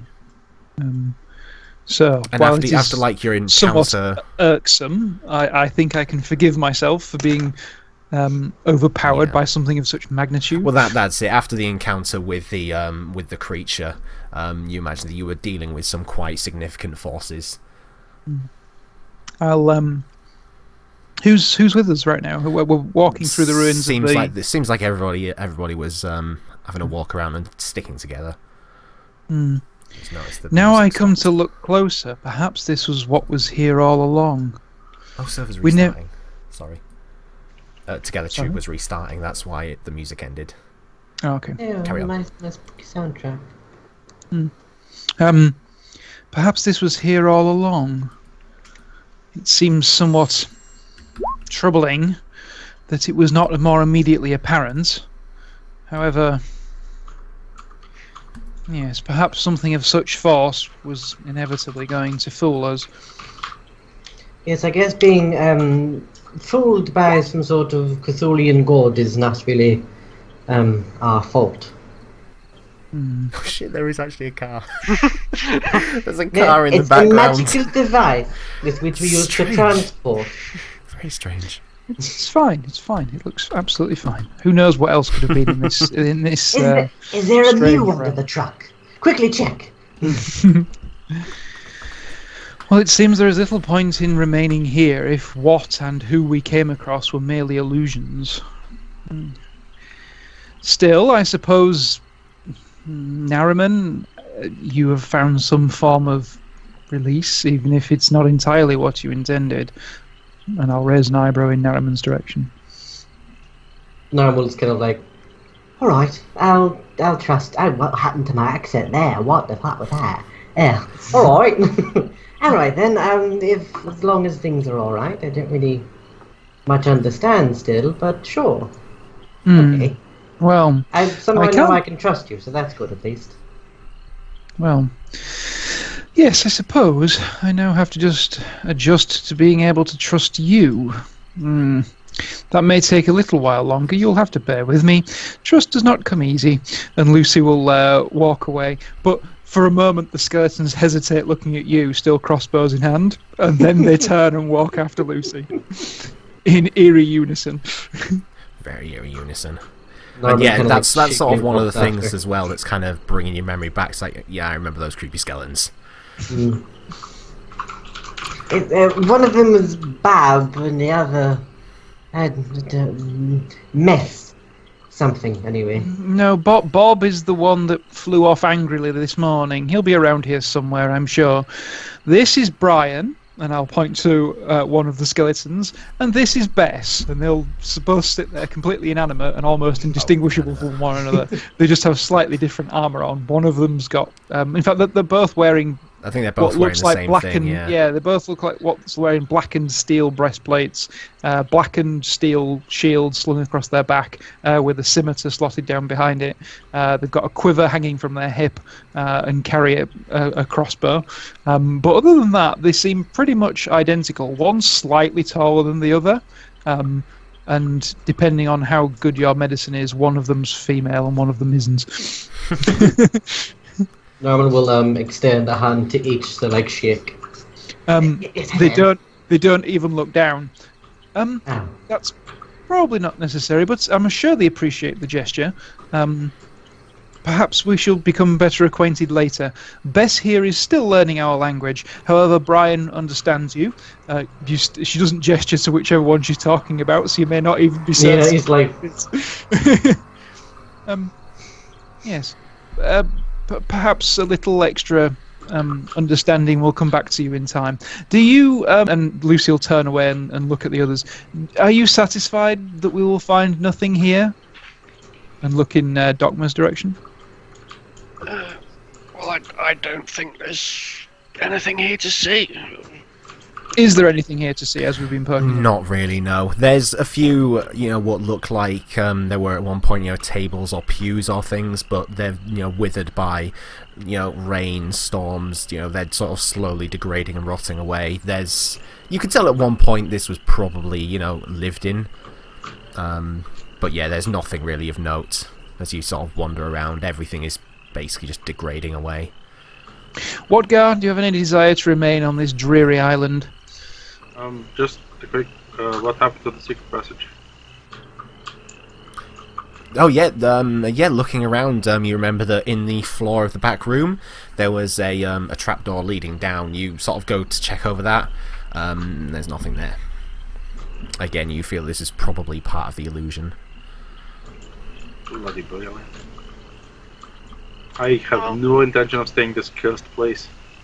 I say we get back to the boat, and for the love of God, if a Kraken attacks, it will need every god it has to protect itself from us right now, because had enough of this island.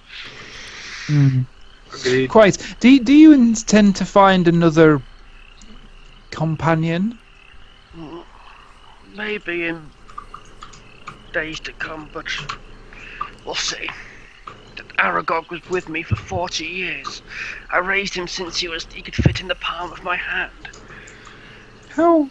We'll start walking down towards the shore at this point. How do you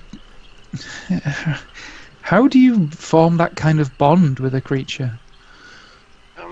It's helpful to sort of get them when they're young, I suppose. It's almost like rearing a pet. You get this mutual bond over time. You feed it, you give it shelter, and you sort of try and, suppose, as you would a human being, I suppose, just raise it as your own. And eventually we just... You think maybe nurturing human beings from birth will make them friends? And Lucy will look contemplative. Yes, I think it's you get this bond. It's like, it's not magic. It's just this unbreakable bond that you get over time. It's just, I can't explain it. It's just he saved my life. Sorry. You're okay. Can't speak. Narimen interjects. I think the word you're looking for is love. Love? Oh, everyone together. Like a hairy, eight-legged baby that you loved. Well, you could say that love is a strong word, but I suppose you could use that. But he's saved my life many a time, and I've saved his. And to see him go, it hurts right now. So, how do you go about? I mean, do we need to find you a baby creature? Do you even want one? I don't really understand. Well, we'll see how we go for now. But if we get into another city or something, like this is where I got Aragog from. There was a person specialised in selling sort of small creatures of such sorts. Or even on our travels, we might even come across something that I could attempt to make a bond with, but it does take some time and perseverance. So if we did find something on my travels, we would maybe have to stop for the night, even the day, just so I could get a bond going.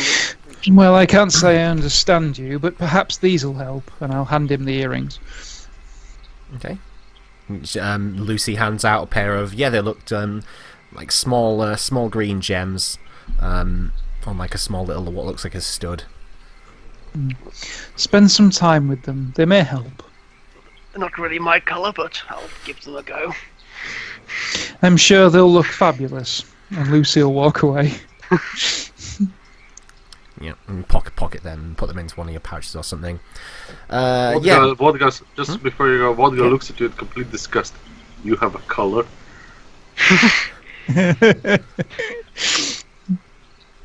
Oh, you know. And then walks away.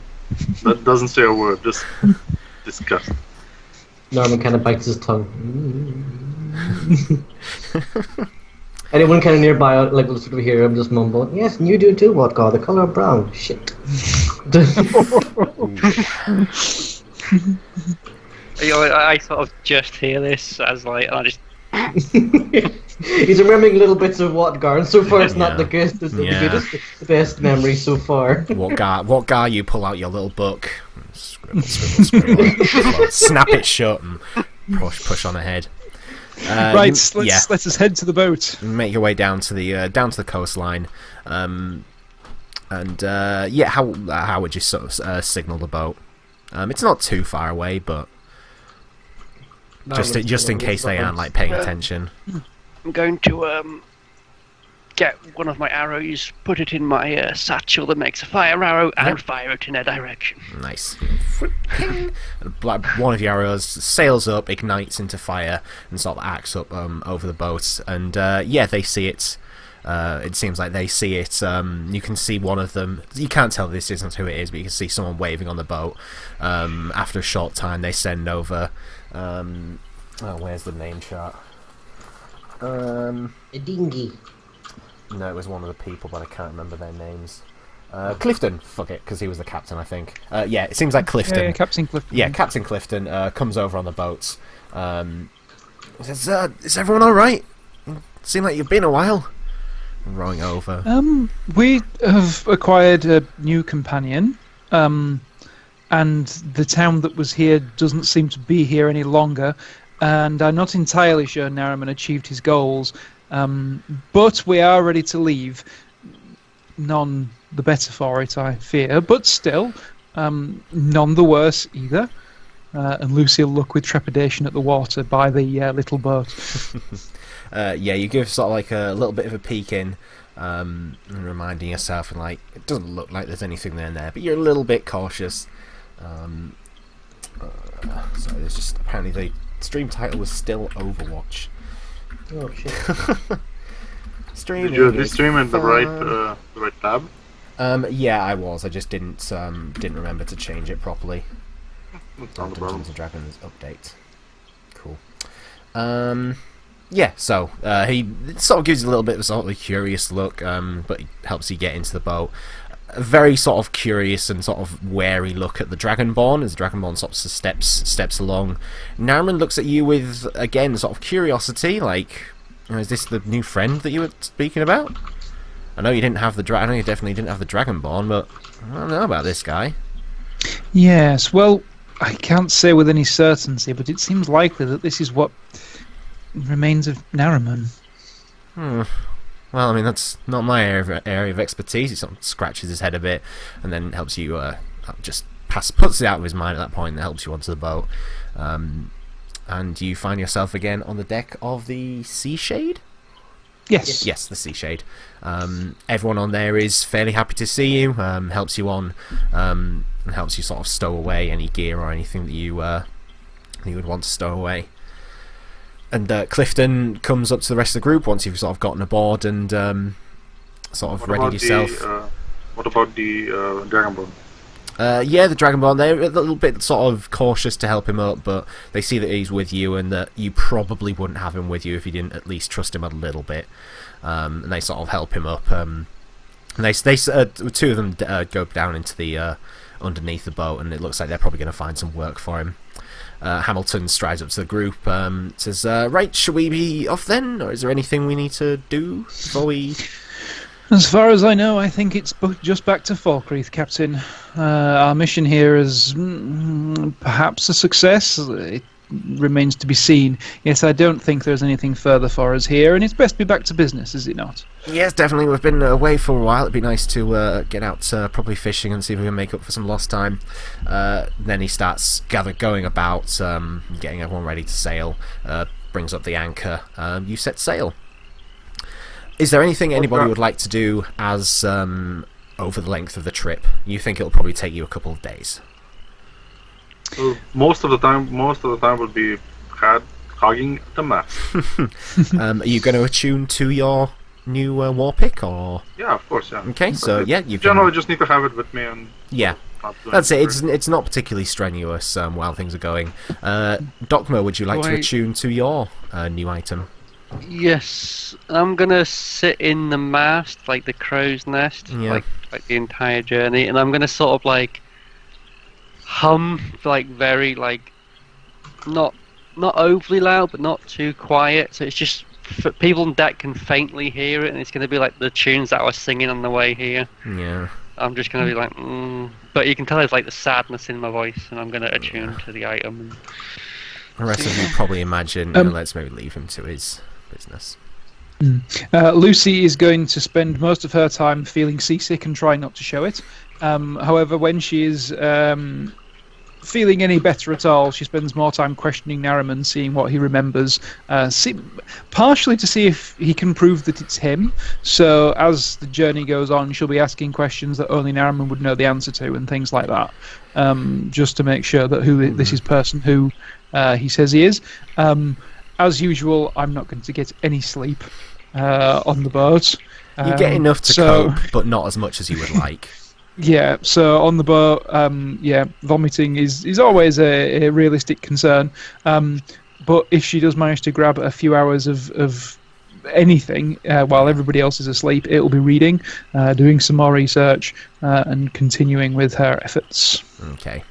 A few of the questions at the start of the journey, it seems like there's, you're maybe asking questions, and Narimen, you're getting a faint sense of things that could be something, but you're not 100% sure. But as the journey gets further along, you then start to recall more and more information.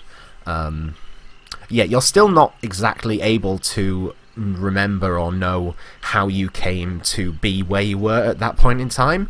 You just get the feeling that there's obviously been something which has happened, magical in nature, and the fact that Cthulhu was involved, you kind of don't really want to know.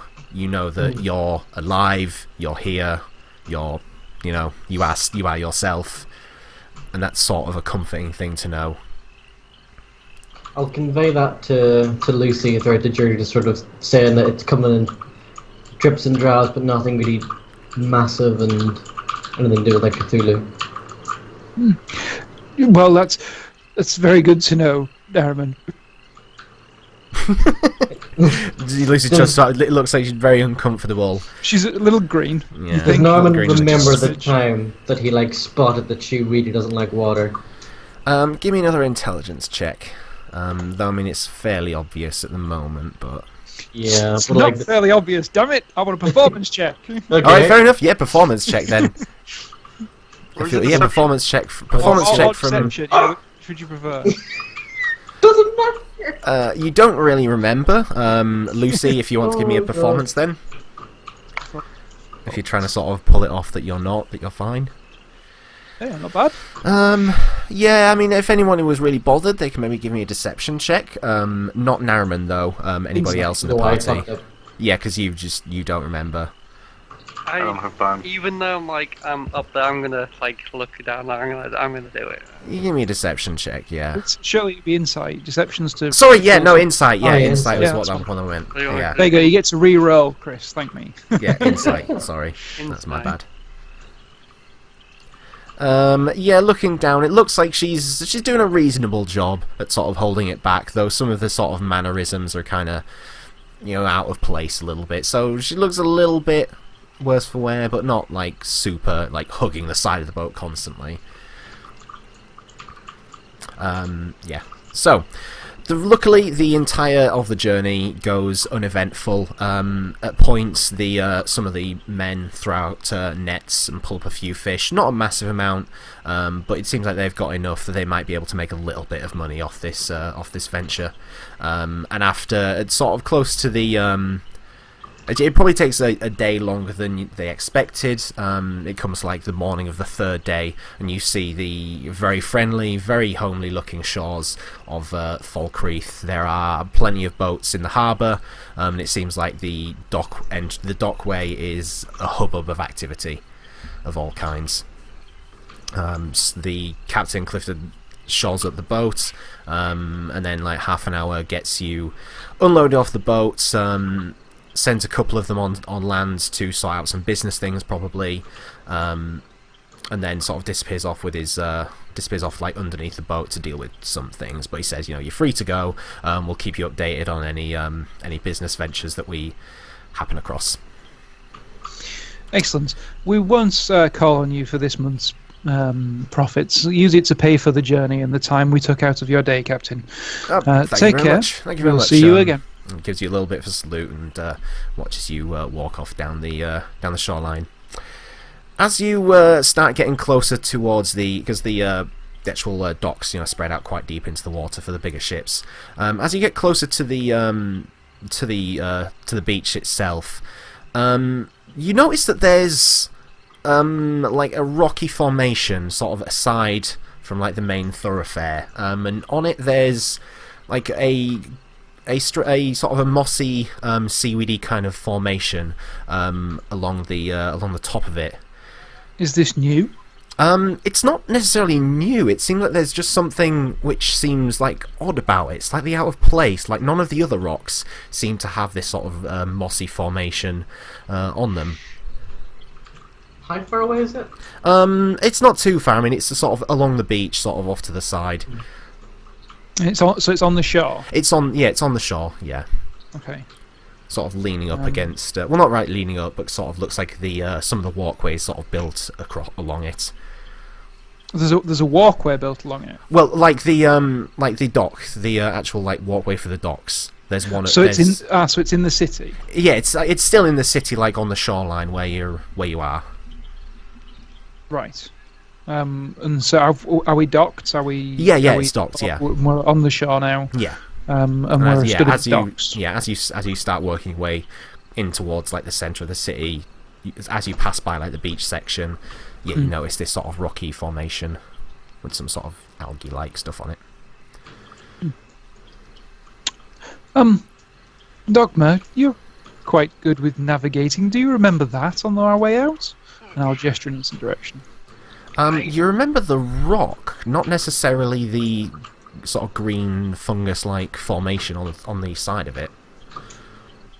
No, I remember the rock being there, but I can't quite remember this fungus material being on top of it. I mean, Tom, are you there?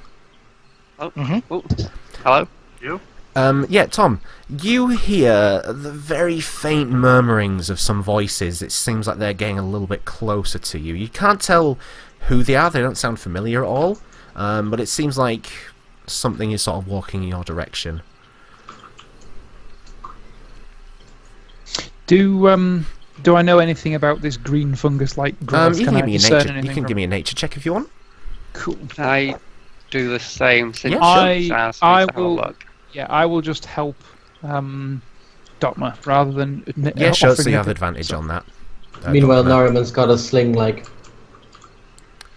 Yeah, holding out the sling. Dokmah and Luci. It seems like just sort of a standard kind of formation of sort of like seaweeds and things that have seemed to stuck to the rock. Yeah, fairly common growing. It doesn't seem like it's a rare thing or anything, but it definitely seems sort of like out of place for where it is. Oh well. Tom, you hear these voices sort of just murmuring. It's kind of you can't really hear what's being said, but there are definitely some voices around as you're sort of yeah.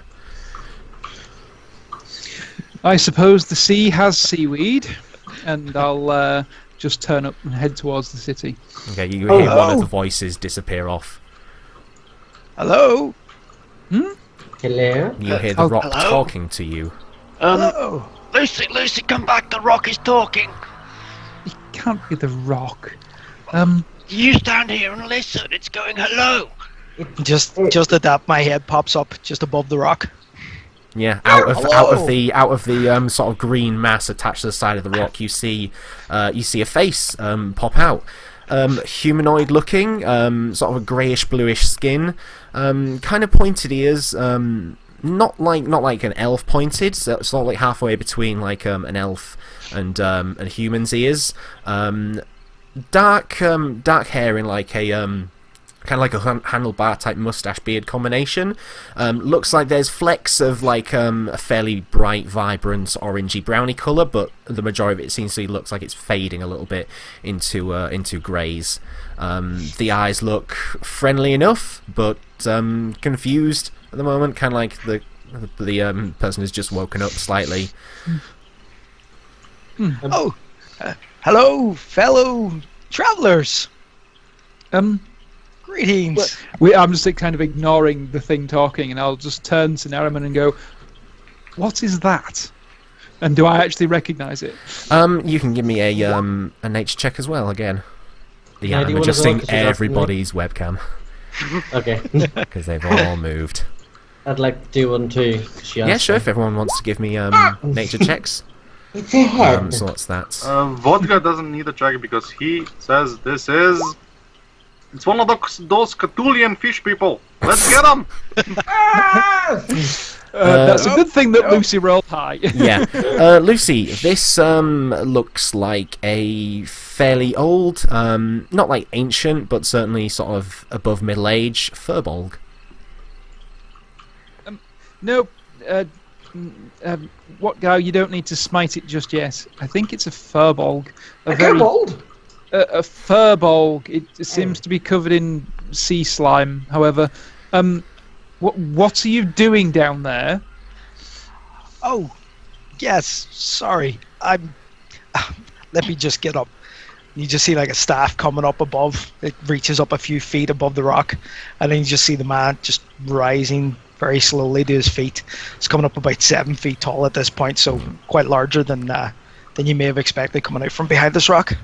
Definitely, the rock was probably about maybe half the size of Dokmah, and yeah, this green mass just then steps out and grows. Okay. Bess and Brian ready their crossbows.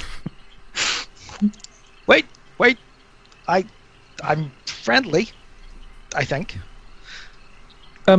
Yes. Now you better start answering my question. Why are you hiding behind a rock at the docks? I was sleeping, actually. You woke me. I was wondering what you do with that. What? And I'd ask you, why are you passing by and making so much noise? I have a natural sense of spotting stuff that isn't normally there, and it's when it comes to nature and only like 2 rocks having a bit of moss on them out of all the rocks we have here in the city, it jumps to me as a bit conspicuous. So I was just merely investigating. Well, that was supposed to be there so that you wouldn't see me and I could get a rest. I'm actually quite tired. I've been traveling for a while. You've been traveling for a while. What do I know about furbolgs? You know that furbolgs are generally creatures of nature. They spend a lot of their times in various forms of nature. Some come strictly from the forests, some from like mountainous regions, some from like swampy regions. But they're creatures very much sort of steeped in nature essence. Many of them come to be druids or sort of land-based magicians and wizards, that kind of thing. Nature is very much sort of in their blood. Oh. Do I know anything about their inclinations? Do furbolgs raid and pillage, or do they hide in mountains? Generally friendly. Looks in follows guide to monsters. Oh. I'm fairly sure they're friendly enough. Well, I don't mean you any harm. It doesn't seem like he doesn't give off like an evil vibe or anything.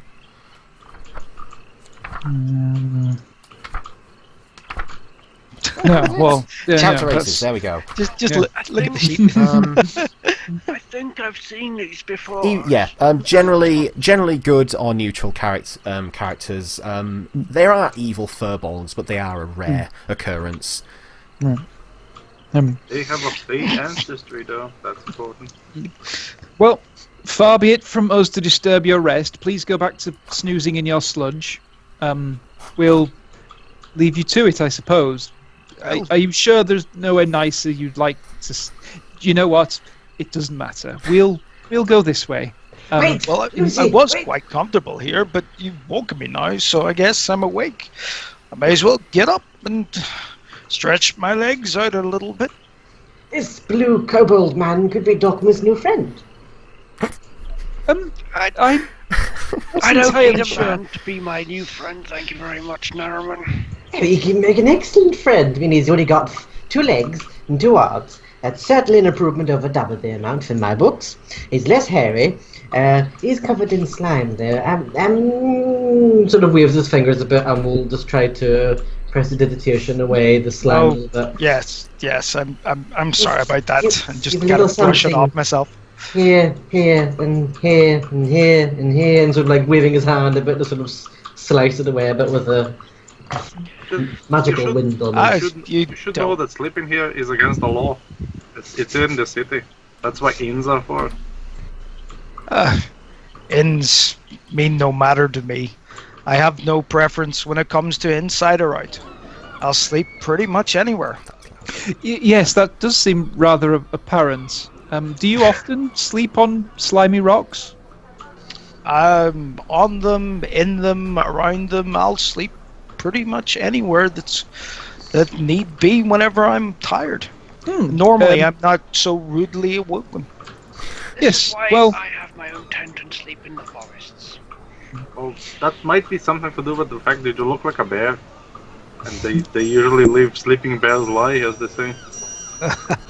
Well, I haven't been a bear in quite some time, but that does happen occasionally, yes.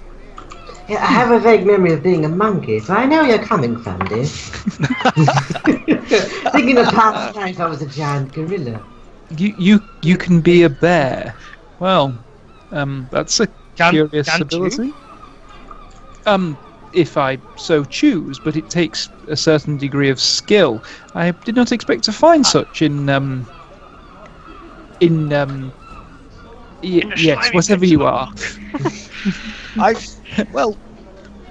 a furbolg. Yes, a strange vagrant of some form. Ouch. So why did you choose to come here? You just wander? Not so much. Well, I suppose you could say wander in a form.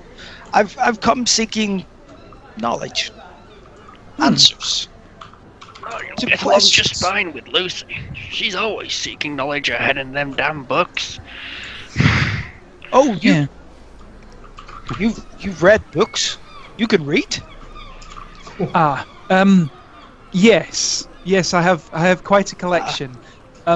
Perhaps we seek very different types of knowledge if you don't read.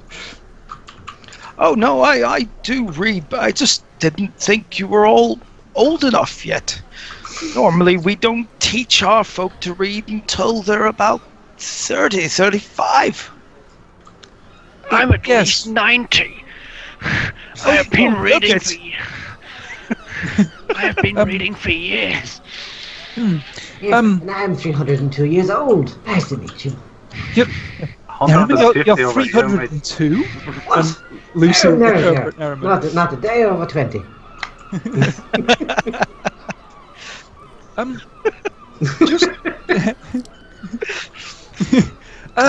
Yes, well, it was charming to meet you. Wait, tell me, these books that you've been reading, where did you find them, or would you know where I could find some more? On any particular subject? And Luci will be like standing away from the strange-looking creature rising out of the rocks. Well, on all subjects, really. I'm curious about everything. Well, I'm sure I have some less useful books you can borrow, perhaps. Where are you? Actually, no. I perhaps don't want to know. We're staying at. Where the hell are we staying? Excuse me. It was a sleepy ram. What? The Sleepy that's Ram? the one. I think Are we so. the Sleepy Sleepy ram. Yeah, That's it not- was. God, my memory's Bloody- that's some astounding. bloody good memory you've got going on there, Narimen. I'm very impressed. Was it really the sleepy ram? Yes, it was think indeed it the was, Sleepy yeah. Ram. Yeah, it was. Oh it my was. word. Yeah, that's correct. Yeah. Get in. Well Back into it. remembered. I just remember that there is a pub called. It's a play on words, and it's a Krusty Krab, but it's not exactly. Krusty Canker. Yeah, the Krusty That's the one. Canker. Yes, not a very pleasant place to spend an evening, but they do have very cheap ale, so Wottgar tells me. But yes, we're staying at the Sleepy Ram. If you wish to pop by it later, perhaps. Yes, perhaps. If we see you later, that will be acceptable. And Luci will just like turn away and walk off into town, assuming everyone's going to follow her. This woman wearing black clothes, sort of straddled by there's two cloaked figures behind who just seem to be walking in unison as the three of them just disappear off, and it looks like the rest of the group are kind of used to this. I just sort of stand there and like sort of look at him, look at Luci, look at him, look at Luci, and go, I'm going to the merchants, and walk off into town. Dokmah, we can't leave. It's your new friend. It's your new less hairy companion. Can I retcon something real quick?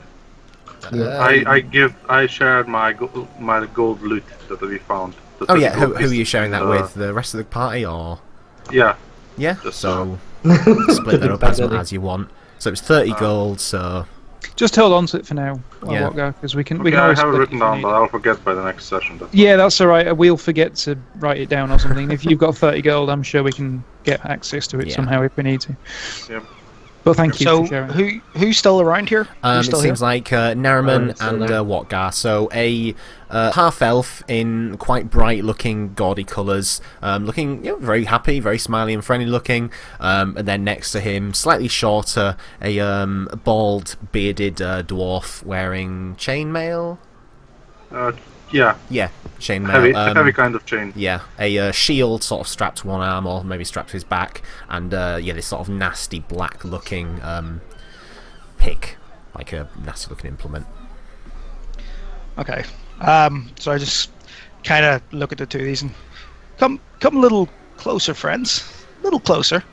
Narimen kind of puts a describe yourself? hand. My What eyes part? aren't quite as good as they were before. Do I want to? Sorry. Yeah, do if I you wanna want to describe myself? yourself, just general outline of what you look like. Yeah. Well, just a little over 7 foot tall. Kind of pale green skin. As you mentioned before, the hair's quite dark, but with a lot of grey seen through it. The clothes are not quite tattered, but they don't look very fine. They don't look very well designed or very well fitting. I'm just quite hairy generally, and carrying a large wooden staff to my side.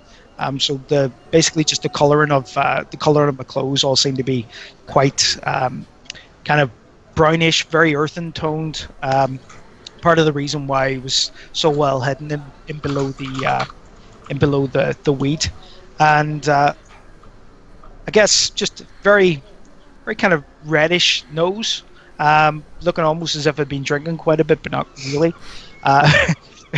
Very small sunken eyes, yellow, with very dark black central pupils, and again just kind of pointy ears. And just on me you can see just a little bit of a leather belt with some pouches hanging off, and some necklaces and such, just basically charms hanging down. Interesting. What time of day is it? Early-ish, not super early morning, but certainly before like midday. The shops will, it looks like they've probably been open maybe a couple hours or so. So if you wanted a time like between like 9 and 10 a.m. Yeah. Lucy's going to go and drop some animal parts because she has a floating disc full of animal parts at the temple on the dock front as she's passing, and then she's going to head to Lord Farley's manor. Okay. Dokmah, you were following. I was going to a merchant. Oh, you're going to the merchant. Okay. Sell something. Fair enough. Sell some things. And Wottgar, Narimen, and person who has not given his name yet. What would you like to do? Narimen's kind of trying to usher Wottgar forward along with him. I know, Wottgar. You must entertain the lovely man. Beer. Okay. And Wottgar started going towards the crusty canker. You are left with Narimen. Hello, friend. Also, Hello. what about the Dragonborn? Come in peace. The Dragonborn, seeing that you sort of... I mean, he's not been trying to sort of keep up with you. It seems like he's just been sort of set to the side, watching things go on. He says that I might try and find my own way. Maybe some recollection of memory will come back to me. If you have no further need for me, though I can't see why you would. I'll be on my way. Well, if you need us, we are at the Sleepy Ram. Come find us. I don't imagine you have any money or anywhere to stay. Starts digging around in some of the pockets on his clothing and things, and doesn't seem to have anything on him.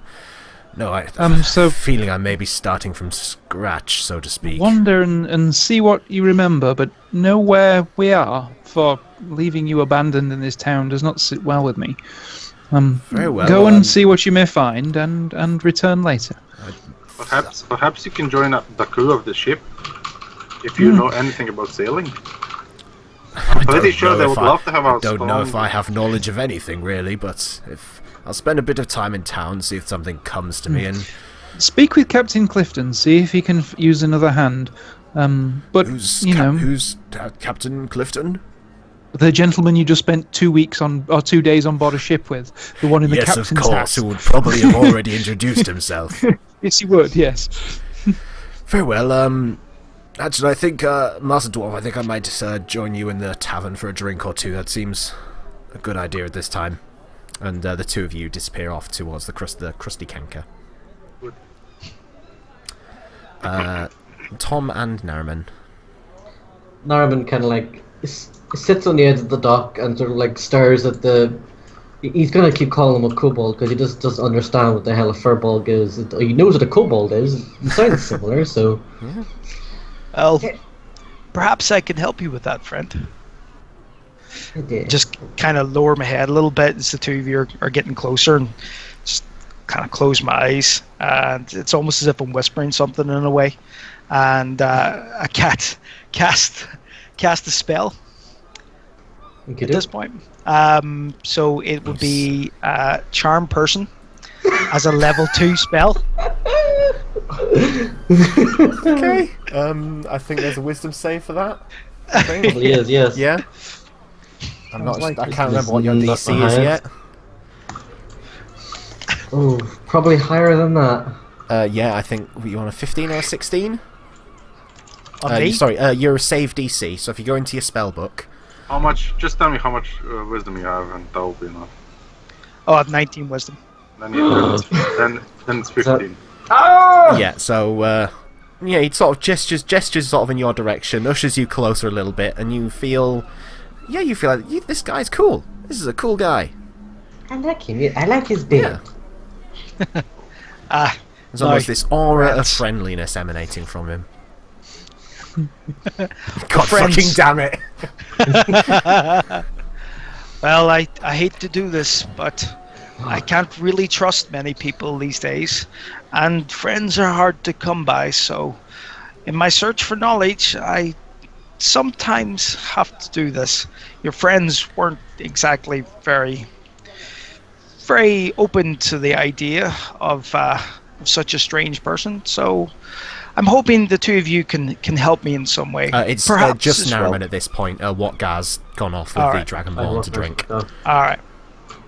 Well, Narimen seems pretty happy as it is. I guess that would just be a level 1 cast spell in, just on one person. Yeah, fair enough. It's no problem. Yeah, Well, back on that. you friend, I think. perhaps you can help me. Rather than your Love to friends help that have you. wandered off, could you guide me to some knowledge? What kind? Yes, I know many books. I know. Lucy knows a lot of things. I don't really. I kind of have. Imagine I took a blow to the head. Without the blood and the holes and the what? Yes. Perhaps I put too much trust in you. No, I'm very trustworthy. Trustworthy. Tap. Words are hard. Trust in you to have knowledge of what I seek, and What are you to be looking for? useful and helpful. But, well, okay. Well, take me to wherever people go if they want to gather and share experiences, stories, tales. That sounds like a pub to me. Tom, I'll you remember the reason that you sort of came to here was to find passage to the town of the city of Stragos, as you know that there is something there which is kind of like a pilgrimage for druids, and they sort of they go there to kind of sit, meditate. Oh, Jay, you've cut out. Yeah, it's all of a sudden your voice has gone like last time. Yes, we got as far as the word meditate. No, You're still silent. Not I think everything's broke. I know. Okay. That is Skype shitting itself again? I think so. Still can't hear you, dude. We If you ever start were to say going to anything, we'll start quite shout. a few times now. Oh, it'll be like a children's cartoon. Whenever you start speaking, we'll scream. Yeah. He's behind Jay! It's weird how it does that. It really does. Especially as it did it last week as well, but it did something different last week. It started working through your headset. Yeah, it went through the headset, but now I was like, there's nothing. No, Try just unplugging it and plugging it back in again. No, still can't hear you. still can't hear you. Maybe we try to replug stuff? Maybe punch it. Yeah. That works for me. No, don't run away from your problems.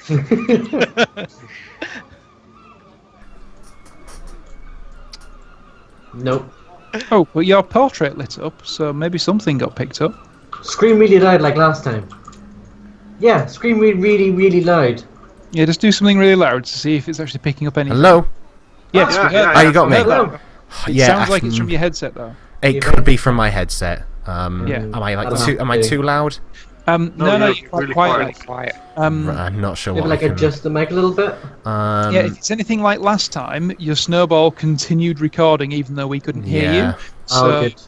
So yeah, it's everything you said is still on the stream. It's just that we Yeah. can't hear you through Skype. Audio settings. That one. Is that better? Yep. That seems better. Right, okay. I don't know what happened. Yes, yeah, the same thing happened last time. I blame OBS. It's always OBS's fault. That's, yeah, it's something to do with that. So, yeah, sorry, yeah. You were looking to, Tom, you were going to the city of Stragos, where you know Stragos. Stragos, which, you know, is a capital of this continent. You came in by boat. And you're looking for transport to the city, and yeah, kind of like a pilgrimage sort of thing. You know that this place that you're going to, it's a large tree known as the Dusk Root. Okay. Yeah, Fred. you know that you're going there. And you're trying to get there. Okay. Friend, have you heard of a place called Stragos? Have I? Dear friend in my head? you know this. Yeah, you know that Stragos is the capital of the continent. A very big city. It's a very big place. It's east of Yeah. Falkreath. It's the east of Falkreath. If you go in that direction a lot, you'll find it. Like, Can you- points to the ocean. No, it's the other direction. The other side. Things are right. It's that way. Sorry. No, that's west. It's that way. Yeah. There's actually a world map on the chat on it. Yeah, I can probably. I did it. That's why I know. Oh, it is. You already put it up. Yeah, show to players. I don't know if that'll. Yeah, I'm not sure if that was shown to Oh Tom yeah, or the not. Tom. Yeah. But also that's on stream, so I can show that to people if it wants to load up. If you walk very far that direction, you will probably find it, or you'll get eaten by bears. But you are a bear, so I think you'll be alright. Maybe if you are a bear, they won't bother you because they'll be like, oh, that's a bear. I don't want to mess with him because I'm a bear and he's a bear, so I'll be safe.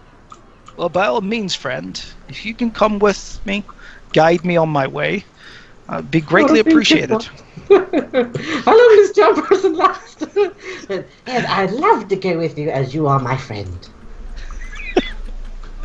So basically just falling behind Narimen. Okay. So the two of you set off back towards the centre, back towards town. Let's go, Luci. You've been to the temple, dropped off your stuff at the space you have available. And where did you say you're off next? To the Lord Farley's manor. To the manor. Yeah. Brick. Okay, no worries. You start making your way up towards the manor. Do I remember the name of the butler? Oh God, no, it wasn't Rodney Guardsman. It was Whitley. Spoke a little bit like this. This was Whitley. I was just looking for his notes. I've got my character thing here. He's it seems like he's in the garden actually, tending to some of the plant bushes. Sure, plant bushes. Why not? Bushes. Lady Luci, it's a pleasure to see you again. How fares the day? Good day. What was his name? Whitley. It's Whitley, ma'am. Whitley, yes. Good. Sorry, Lucy has a better memory than I do. Good day, Whitley. Am I able to just use something in the library today? I have a book to return as well. Oh, yes, I'm sure that will be fine with the master. Would you like me to fetch him, or do you want to go in yourself? No, that's quite all right. I don't wish to trouble Lord Farley, at least not for the minute. Good day. Continue tending your plants, and Lucy will walk on by and. Very well. Good day to you. And starts going back to his watering and things. The guards recognise you as they recognise you pretty recognisable, and they let you into the house and into the library. It seems like Lord Farley has noticed that you came in. He sort of gestured a hello and said, I'll be upstairs if you need me, because I can't remember what his voice was, but he says he'll be upstairs busy with things if you need him. Good day, Lord Farley. Thank you. And I'll head on through to the library. Okay. I'll leave Bob and Bess in the hall, and I'm going to head straight up to the locating globe, concentrate on it for a second, and then say, Narimen. Okay. The globe sort of spins in place as it usually does. It seems to sort of jump to Falkreath. It looks like the sort of the focusing ring kind of shrinks around Falkreath, and then it sort of just spins very erratically in place as if it's almost trying to locate something else, but then quickly jumps back to Falkreath, and then it kind of jumps between that. It'll stay focused on Falkreath, and then seems to be struggling to keep hold of that almost.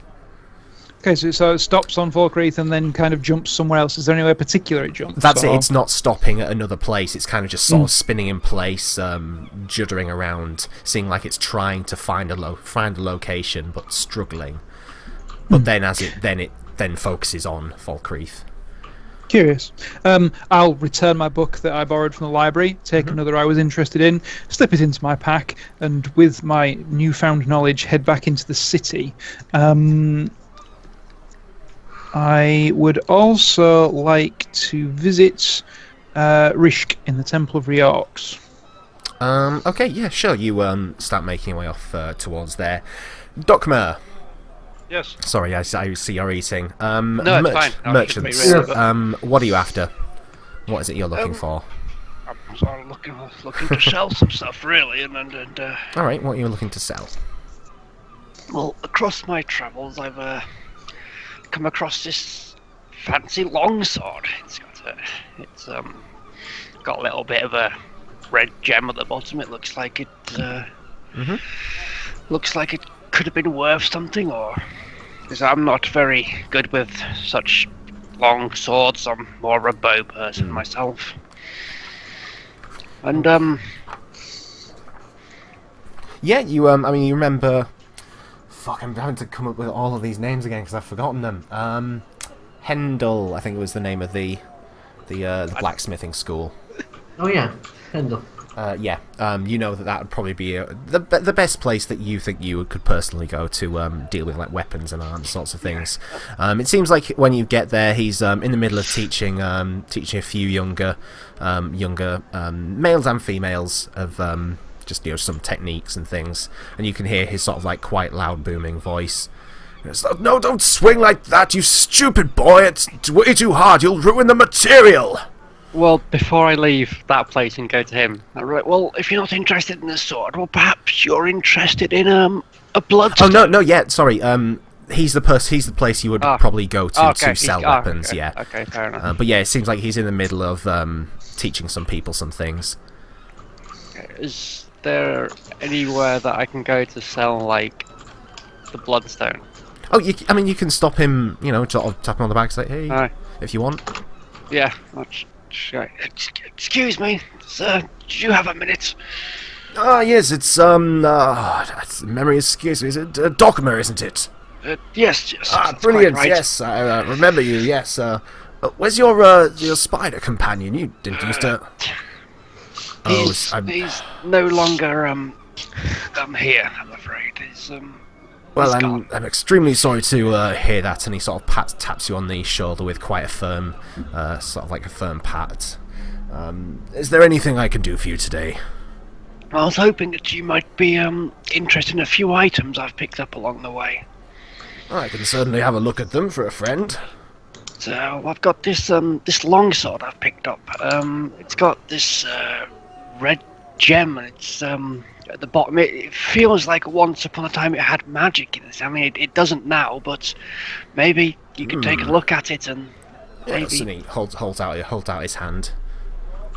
Just pass it over. Yeah. He sort of gives it a look up and down. Yeah, he's not particularly sort of magical trained, so it doesn't look like he's getting much of a sense of like magical nature coming from this. But I mean, the actual sword itself, it seems particularly fine crafted. This, where did you come across it? Well, I found it on my travels. As you're talking, it seems like he's sort of backed away from you, and he's kind of like just taking some test swings in the air, just like testing out the weight of it. But he's still listening. Yeah, just found it on our travels.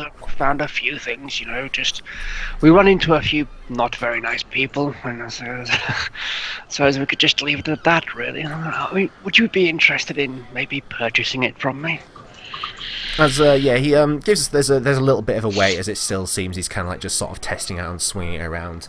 And he sort of like takes it and sort of sticks it into a sort of a wooden bench, sort of to the side. Says, "Yeah, this is quite a fine blade. Wait there, I'll see what sort of money I've got in the coffers." He disappears off, wanders back with a pouch. I think yes, for a friend and for the sort of the fine craftsmanship of this, I can offer you. I can offer you 25 gold pieces for this item. Does that seem fair? That seems fair to me. I'd want rid of this specific item.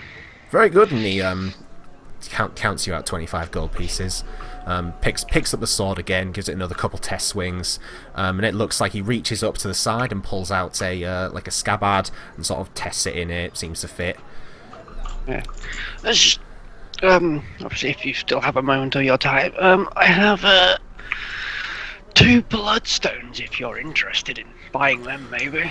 Well, I'm not particularly a well-known portrayer of gems and things, but your best bet, if you want to try and sell some gems or shift them, would be to now let me think. There's there's an alchemist around town, Master Holt. Master Holt, he's an alchemist. He might be able to deal with such things, or you can maybe ask around. I think there's a gem seller in the market at the moment. Probably your best bet. If you tell them I sent you, give them a bit of a wink, and I'm sure they'll give you a decent offer. Yes. You wouldn't happen to have any arrows in stock, would you, that I could purchase from yourselves? Arrows, yes, we keep plenty of arrows, and basically, yeah, you can buy as many as you need. Let me just close the PHB for the inventory, because I don't think they're a massive amount. But yeah, he'll basically offer you those at the list price, whatever that is. Okay. Do you have any arrows? A bundle of 20 arrows will set you back a gold. Gold. Okay, I'll take 2 bundles of arrows. Okay. For the 2 bundles, he'll offer you that for 1.5 gold. I'm not sure how many silver pieces is in the gold. Is it 100? I can't remember. I'll work out later. It's silver pieces. It's 10 silver to 1 gold. So yeah, he'll sell you them for 1 gold and 5 silver. Okay, fair enough. He'll give you a bit of a deal. Yeah, unless you're using Electrum, it's 10 every time. So 10 silver to a gold, 10 copper to a silver. Cool, right, that's good to know. And Electrum's stupid, so don't give us Electrum. Removes the Electrum. You wouldn't happen to have any different types of arrows now? Would you say like poison or fire? A bit of like a raised eyebrow sort of thing. I've never really come across such implements. If I can keep my eye out, if there's anything that turns up, I can maybe ask some of my friends. Maybe see if one of these idiots, Jess sort of shouting loudly to the people, sort of practicing, might be able to come up with something for you. There's a little bit of an upcoming test! As I see that you deal with swords and whatnot, you wouldn't happen to have anything quickly anything along the lines of is it rapier? A rapier. Yeah, he has a variety of weapons, and it looks like he probably has a rapier. That's the one, yeah. Yeah, he can offer you a rapier.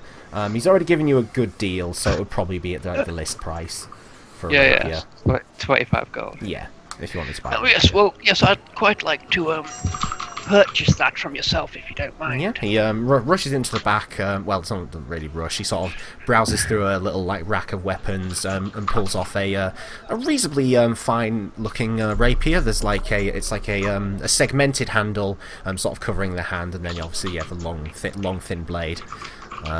He sort of tosses it up in the air and then catches it, and it's it's perfectly balanced. I'm sure this will do you brilliantly.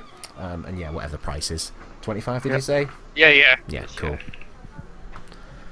Hands it over to you, and gives it. It's got a similar, a thin scabbard type thing, to tie it onto a belt.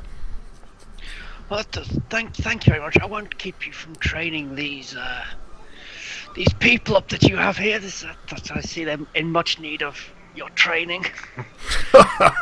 You hear that? You're useless, and this bloke doesn't even know you. Get on with it. Claps you on the back, shakes you by the hand, and lets you venture off. Wottgar and the Dragonborn. Are you just going to do the pub, or is there anything you'd like to talk about, or are you just gonna spend the time drinking? I have just spent two days on that is called the ship. I'm going to drink. Yeah. Are you planning on getting drunk, or are you just sort of drinking and taking your time with it and just enjoying? Yeah. If I feel like it, yeah. Otherwise, no. So you're pretty much just spending the entire day I'm gonna start with an easy 10. Then we'll see. All right, cool. Yeah. So if you're spending a bit of time in there, just sort of pay 5 silver, and that just sort of covers drinks for most of the for a couple of hours. Okay, did that. Okay, Narimen and unnamed Furbolg. Just venture off into the town. Narimen's probably pointing out, reminding you. You would actually remember the very lovely cakes, the Falkreath. Fucks. Bats. The Falkreath fat cakes. They were delicious. Cream filled and chocolate on the outside. I know there was some sort of donut pastry. I remember that. I can't remember what they were called. But yeah, he's just sort of the first thing that he's like telling you about these awesome like cake things that he Twinkies. He's like not shutting up either. He's like, and there's cakes there, and there's an arsehole over there, and over there is one time where a drunk man tried to pee on things and he got yelled at, and over there it's verbal diarrhea. Friend, this yeah, is you're getting not, the sense. Yeah. Friend, this is not quite the knowledge that I was seeking, but That's not funny. I do admire your confidence in it, and I do admire your attempts. But tell me about your group. They do seem to be quite angry and not too quick to trust anyone. And we've had a lot of bad run-ins. As Luci, who's she's kind of mean but nice, but mean but nice, and she's got two skeletons, and those are the ones who hide in town with their robes over them. And there's Wottgar, the hairy man thing. He hits people, even people who don't deserve it. And then Dokmah, he like plays with spiders, but it died, and it's very sad. So I guess he just plays with himself. That sounds weird now. Horrible mental image. And then there's me, and I am Narimen, and I am a man. Hello. It sounds like your friends are quite violent. Are you also quite violent? Yes. I'm known to be violent, yeah. No, the half of it. Yeah. This deep voice just bellows out. Yes, he is very violent. Tom, give me an Arcana check. You've spent a bit of time around Narimen. If there's anything that you can discern from him. oh, and Narimen's like, Yes, I'm known to be violent. Yes, I recall once I cut a man's ear off because he didn't tell me everything I wanted him to tell me. And so I cut the bitch. Okay. Yeah, you know that there is definitely some sort of magical sort of essence to him. He looks like the sort of person who deals with magic, but what sort of magic, you're not really sure. What way does it work with the rolls? Because I have proficiency in Arcana. It would probably be already adding it on. So if you hover over, if you hover over where it says 6, you rolled a 2. You obviously have +1. Oh yeah, because it's intelligence, not wisdom. So yeah, it's obviously giving you a +4. Yep. Which is including your proficiency. 3 is proficiency, I think, but it should be different. I don't know. Is it? Did you put your proficiencies in? I should have. I'm sure you did. Or did you change? Yes. Yeah, if your intelligence bonus is +1, +3 for proficiency equals +4. So yeah, but that's usually correct. different. They're usually different on different sides, I think. Yeah, your intelligence modifier is only 1. So yeah, no, So that is makes sense. being worked out it's well. correct. It's correct. Yeah. Yeah, I was wrong. You just rolled a 2, which wasn't brilliant, Yeah. unfortunately. I just checked rolls. Luci's and Dokmah's Yeah. rolls, and it's the same. Yeah, that's correct. Well, let me ask you, unfortunately, friend, would it be wise for me to find your friends again, or is it likely that they may attack me? They could be friendly sometimes. It depends if you did something bad to them, they might try to hurt you, yes. Well, no, they probably would try to restrain you, Luci might scream at you, and Wottgar might try to beat you, and then Spider-Man might cry. I don't really know what he's doing lately. So no redeeming qualities. Hey, we're all lovely at the inside once you get past the layer of violence and more layers of violence, and there's also a third layer of extreme violence. I've often found with people that are violent, what's inside is quite messy. Oh, yes, I suppose the guts and the blood and the viscera, and yes, you have to could have cleaned all that away to see this shining little gem within.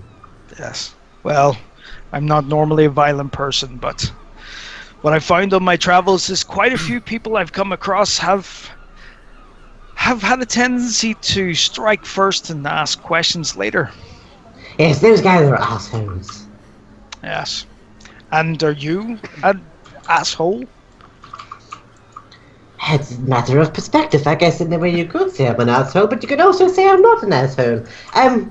It depends if you...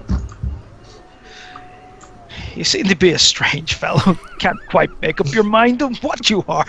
Oh, thank you, dear. I'm recovering from some sort of amnesia. Did you get into a fight and someone banged you on the head? I've no idea. I woke up in a cave. Surrounded by strangers. Sounds like a good weekend to me. You really surrounded by all of them. wrong person. Yeah. I woke up surrounded by all of those. Lucy and Wottgar and Spider-Man, they all woke up. I woke up and they were all pointing weapons at me. And then here I am in town again. I can't say I've ever met an asshole that's been banged before, but I suppose there's... There's a first for everything, dear. For everything. Yeah. Well, from what I've heard, there is a place that I must go to. It's called Duskroot. Did I get that right? Narimen, give me a history check. Yeah, it's the Duskroot. Yeah, give me a history check. History. You know everything, Tom, so... Never heard of it. It sounds like a lovely nightclub. You've never heard of it, but yeah, you believe fully that this place is an awesome place, as the effects of charm are still running through you. There. Yes, we should go there and drink and be merry and not be assholes that get banged. Yes? Yes. A club. More violence, I take it. Yeah, it's where you have fun and drink, and some people fight, but they don't really mean to. They just drinking. When people drink, they can either be one of many things. It could be a friendly drunk, it could be an angry drunk, it could be a cuddly drunk, and it could be a friendly drunk, and it could be a cuddly drunk, and some of them do nasty things. But sometimes it's just best just to leave them alone and be drunk. Yes, I find it wisest to leave most people alone to their own devices. They tend to be quite young, reckless. With time comes knowledge, comes understanding, and eventually comes peace. Either they find it in themselves or they find it in the grave. Very wise words. Yes, I agree. You've no idea if they're wise words, but they sound it. No, I'm just agreeing because yes. Just whatever you say, buddy. It's all good with me. You get the sense that that's what's happening here. I seem to have picked the wrong fellow to charm. You're about as useful as that weed that I had. Thank you. Okay, well if you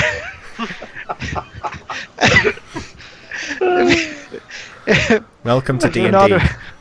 If you're not aware of the Duskroot, perhaps you can guide me to someone who might have knowledge of its whereabouts. Let me think. Who do I know in town that could help? Oh, for God's sake, fellow, just pick a direction and take me, will you? We don't have time for this nattering. Oh, God. Actually, I've just... I have to talk to the man in my head. Just kidding. You could probably go to many places, but the most reliable source you think would probably be to speak to Lucy, who seems to know a lot. Lucy would know where it is. Do I remember the globe? The globe. You don't really remember it, but you don't particularly remember that item. Lucy knows everything. Lucy is the smartest, the prettiest, and the nicest girl I've ever met. Wait. You talk far too much. I'm sorry. I try. You want? I'd be helpful. Hello. In terms of rituals, how long does it take normally to carry those out? It's 10 minutes to cast a spell as a ritual. Okay. So just you're probably still in the hour for charm. You think that it's maybe coming closer to the end, but you reckon you could get off a ritual probably? I'm just wondering, would it be worth casting the silence ritual? It was so. I knew it. I heard it. If you want to do it, this is role playing. Well, we don't have much time. I'm certain that your inclination to agree with me will wear off quite soon. Though I wish your incessant nattering would wear off first. Just take me to this Luci, and perhaps we can see if she'll be more agreeable under duress. Alright.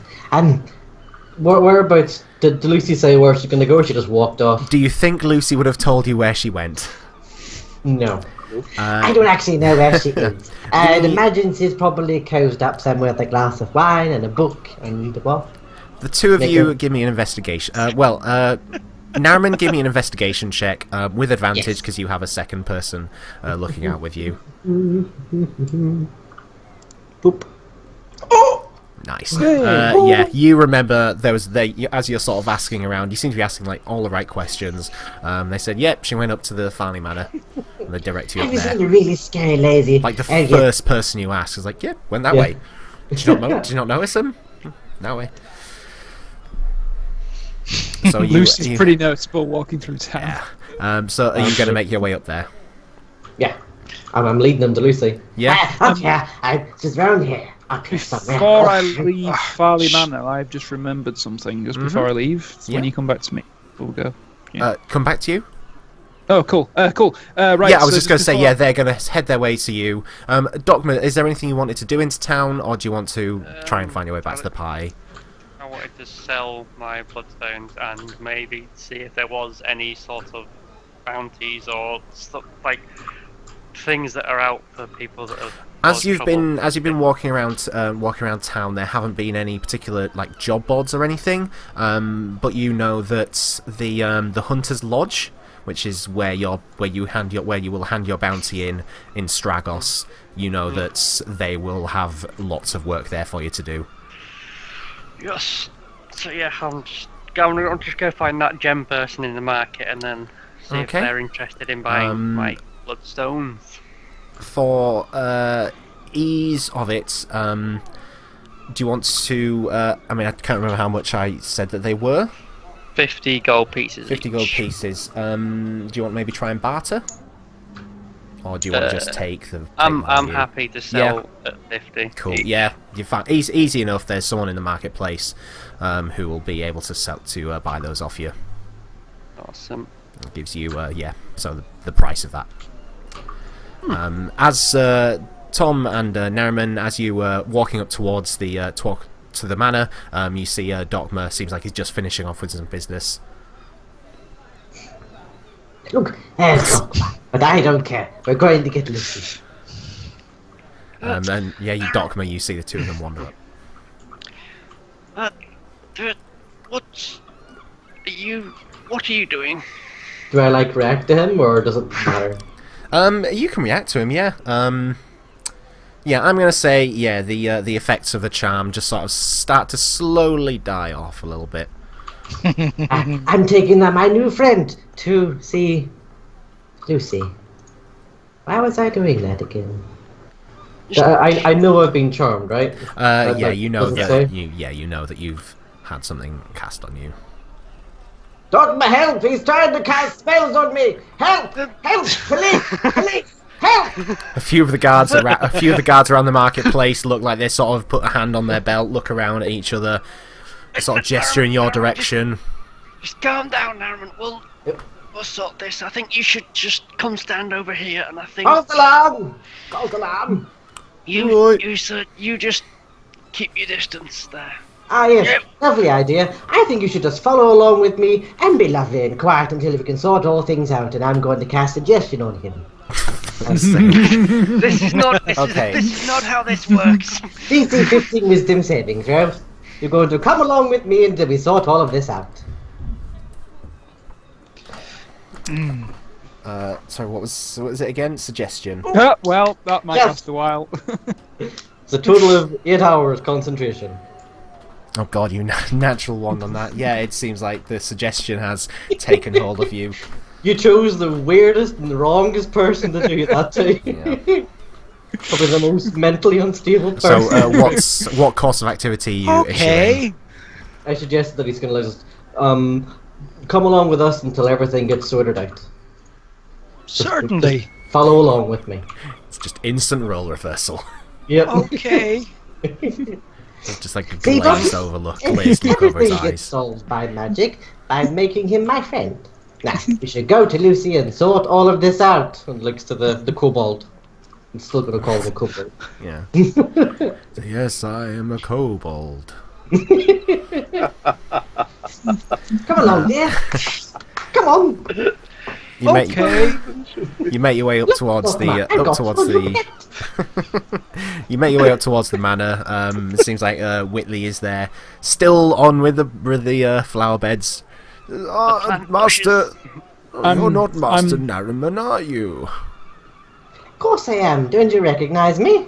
He adjusts his glasses a little bit, comes right up close to your face, like super close. Maybe. I suppose my eyes aren't what they used to be. Lady Luci, I believe we've seen her. She went inside not too long ago. Ah, lovely. I'd lovely to go speak to her. Don't mind the kobold, he's a friend. Very good. Let me speak to Luci before you go in there sparting whatever you're going to spart at her. Looks like a deep inhale. Okay, Dokmah. You can be the voice of reason. Luci, were you all finished there then? Yeah. So okay. So while they've been crossing the town, I want to go and he's in the manor. I want to go and find Abraham because we sent him here to get looked after. Yeah, okay. Fairly easy enough. There's some of the sort of butlers and people inside who sort of point you in the right direction. It seems like they've taken him upstairs to like one of the guest bedrooms. There's a guard stood outside. Looks like he's not particularly like well armored. It seems like he's just got like a spear in his hand. He's just kind of watching out, not really paying too much attention. There's like a chair and he's sort of slouching up and lets you in. You enter into the bedroom, and against there is there's quite a large bed, which is spread out fairly well, like a nice spread. It's quite a nice looking bed. In the bed, you see the form of Abraham. To the side of it, in a chair, there is kind of sort of sleeping up against like a wardrobe is Aoth. The little dragon Sam just kind of sat on her shoulder. It looks like the two of them are sleeping, Abraham seems to be sleeping. There looks like there's a cloth bandage over his eyes. From a distance, he doesn't look too bad. It seems like he's obviously had some healing magic has taken effect on him a little bit, but he's currently sleeping. Well, I don't want to disturb them too much, so I'll ask the guard and just ask how they are. How is Abraham? Well, he was in a bit of a strange state when he came in. I was babbling all sorts of nonsense. I was a little bit sort of unnerved about the whole thing, but we got some healers in. See if we could put some life back into him. Your friend, she was human, wasn't she? Yeah, she was human. The girl that came in with him she's not really left his side. I mean, we've kept her fed and everything, but she's stayed with him as long as, well, up until now, really. I don't know what sort of state he's in. We've been switching out guards, but while I've been around him, he seemed like he's not died, so that's a good thing, I suppose. But nothing really that I know. Thank you for your aid. And do the healers come on a regular basis? Yeah, we've had one. Well, they came a lot more regular at the start of when he first came in because he was in a really bad way. But now and again, there's not as many come. It seems like he's stable. Sleeps a lot. I've not really seen him awake myself. Good to know. Has he spoken about what's happened to him? Not that I've seen really. And do you know if he's in, a state to speak coherently? I imagine so. I mean, it's been a while. We've had some of our best healers on the job. Well, okay. I imagine he's probably all right. You can maybe speak to Farley. He might know a bit more than me. He's been around here a lot, obviously all the time. I'm just sort of brought in as a little bit of a. Very well. Is he in his office? Yeah. If you go in there, I'm sure he'll be all right to speak to you. I'll go and knock on the door. Yeah. Yes, come in. Who is it? Ah, Luci. Very well. Hope the day finds you well.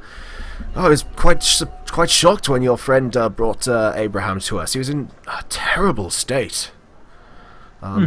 Yes. How is he faring now? There's It's hard to say. It's not the sort of magic I've really seen, but there seems like there's something affecting him still, possibly a lingering effect from whatever put the poor man in this state. Has he told anyone what happens to him? He's not really been speaking too much at all, to be honest. And when he does say things, it's not really a lot. Some of my healers and people that have seen him said that there's possibly something affecting his mind. They mentioned what was that spell they mentioned? 1 second. What's the spell? What's it called? I should know it. Fuck. Okay. Game sense. It's that spell that it like makes your lowers like your intelligence. Feeble mind. Feeble mind. Yes, they said that he's been feeble-minded. It's not necessarily the feeble mind spell, but it seems like the effects are of that sort of feeble mind. Hence, he's not been saying anything. What he has been saying is very little. And it endures? Have you spoken to the priests about perhaps we've done as much as we can do. I fear that it may be. They tell me that it could be a long-standing effect that may be there for a while, but certainly not in the current recent time. And we have no idea what happened to him to put him in this state. No, he's not really said anything about it. I mean, your friend Aoth said that you were poking around inside the back of his shop, and you had some strange artifacts. So I can only imagine that he's stumbled upon some cursed object or something. Yes, well, we found him there. I currently have the crystal of attunement. Does the new curator need it, or should I hold on to it? Sorry, the what? Sorry. The crystal which allows him to travel through his shop without getting lost forever. Ah, yes. Sorry, yeah, I blanked out there for a second. No problem. Yeah, I mean, obviously it's his personal things. I suppose if there's, I don't know exactly what his full stock is. So if he has something of the similar effects, I'd hate that to fall into somebody else's hands. Yes, maybe it would be best if you handed that over, and we'll keep it secret and safe. If we need access to the artifacts, I'll know where to come, but I wouldn't want his shop falling into the wrong hands. And no, definitely not. I'd hate for someone to wander However, in. And I would find it somewhat upsetting if the oath was to close, as I'm sure our Abraham would himself. Perhaps a new curator could be found. Yes. We'll keep our eye out on somebody who'll be able to look after the shop. Aoth has shown some interest in artifacts over her time. Perhaps she would be able to look after the shop as well as Abraham.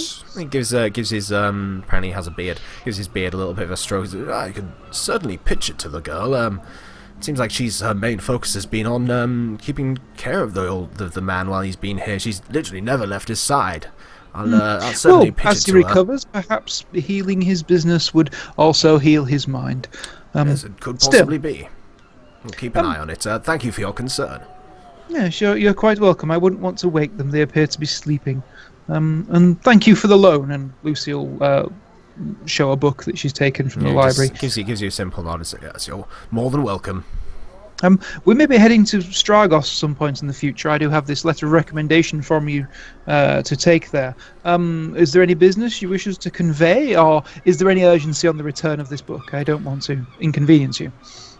Our library is, I would say, for the services that you've done to the town, I think I can quite happily see that the library is your library. If you can come and go as you please. If you need, if there's anything I can do in that regard, then please help yourself. If you are heading towards Stragos, possibly, and obviously you're stopping in at the magic school, maybe see if they have some form of healing magic which may remove poor Abraham of this curse. Yeah, it's definitely worth mentioning. Thank you. I will ask. Very good. Abraham. Yes, I'll say my goodbyes and thank yous, and I will head on out and probably bump into people in the garden. Yeah, that's it. They seem to be just coming up to Whitley, who's talking to them as you sort of enter out of the front door. Luci, could you please sort these two out? They've been casting spells on each other. What's you doing with that thing that lived under seaweed, Narimen? The thing that lived...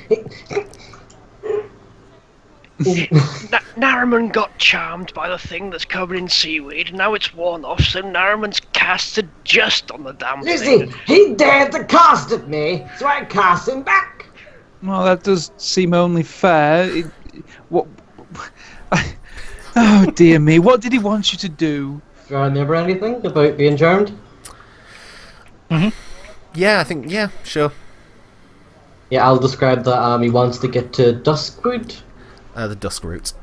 Duskroot. But Norman might say it wrong and be like, he wants to go to the Rustwood, Dusktood, some ugly tree club. And I'll turn to the tall blue thing. Where is it you want to go?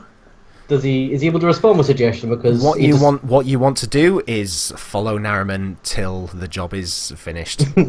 So, Lucy, he won't really speak. I made him follow me until everything gets sorted out. Well, if we're going to sort this out, perhaps you should ask him where he would like to go. Will he respond if I ask him anything? Is that how it works? You could either you could drop it, or you could keep. Well, him no, on the yes, of course he will. He doesn't lose his. He doesn't say loses his intelligence. He just feels the need to follow you until this is sorted out. So. Okay. Where did you want to go again, Kobold Man? To Duskroot. Oh. Duskroot. Do I know Duskroot? Yeah, give me a history check. Please. While I'm actually under this spell of suggestion, can I still think for myself other than carrying out the spell itself? Not an awful lot. Yes, pretty much, yeah. It's just your sort of cost out. You feel like you have to sort of help this person out in the job that he's suggested. You've heard that it's a magical tree in Stragos, but further than that, not much, unfortunately. Okay. Right, well, I believe the place is in Stragos, but I know little more than that. Now, I can't keep calling you Blue Thing. What is your name? His name is Kobold. What is your name, Kobold? What's in the name? I've had many. Yes, but we are trying to resolve this right now, and a name would help. What should we call you, dear? Kind of sitting here at the minute, just struggling away with a thought on this. Where if I am able to cast, or if I am able to have a thought as well outside of just following him, then I can dispel magic. Can you dispel after suggestions being casted? No, because that would conflict with your commands, which are to continue following Narimen and his lead until. The thing is, though, the spell ends if you get it resolved. So if the condition is resolved, which was to follow me until everything gets sorted out.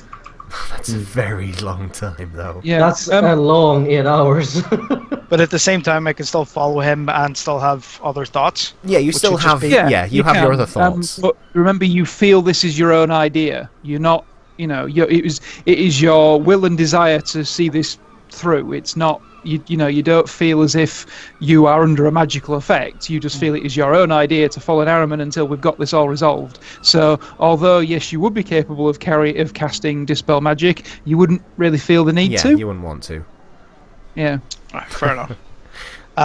It sucks. Yes, I've had many names over the years. We don't really use or have much use for names, but I suppose. Well, let me think.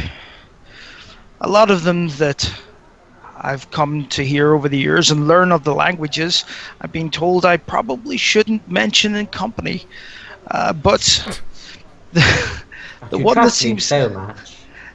seems to have stayed with me the longest would be Kralin. Kralin. Kralin the Kobold rolls off the tongue. Kralin. Yeah. Okay. And with that, we will call the session there, as it is about 10 o'clock. It is 10 o'clock. I was just about to actually resolve something, damn it. What were you going to resolve? What was it I you wanted to know where we're going and what the hell he was doing and stuff like that. Never mind. It's good. Your history roll was a 9. You know where it is, but you don't know much about it, unfortunately. But we can pump him from information now. Yeah, but we'll do that next time. We'll do that next time. You can't pump me. Buy me dinner first or something. No, Lucy doesn't. If Lucy wants to pump you, she will pump you. Yes, Lucy gets very scary if Full of needed. magic. So, I got a feeling yeah. I may need use of a few more spells in the future. Yeah. Another thing is, now you're dealing with Lucy, spell use gets much harder. Yeah, it does. Right, for those that are in the stream at the moment, thank you very much for watching along. We'll be here next time, next week. Hopefully I'll figure out my audio issues, because I have no idea why the fuck my snowball just keeps cutting out on me. It's weird. It just seems to do it. Really awkward. Random interval after a couple of hours or so, like last time. Let's, Yes, good night, interwebs. Good night, interwebs. Good night. Have a good one. No,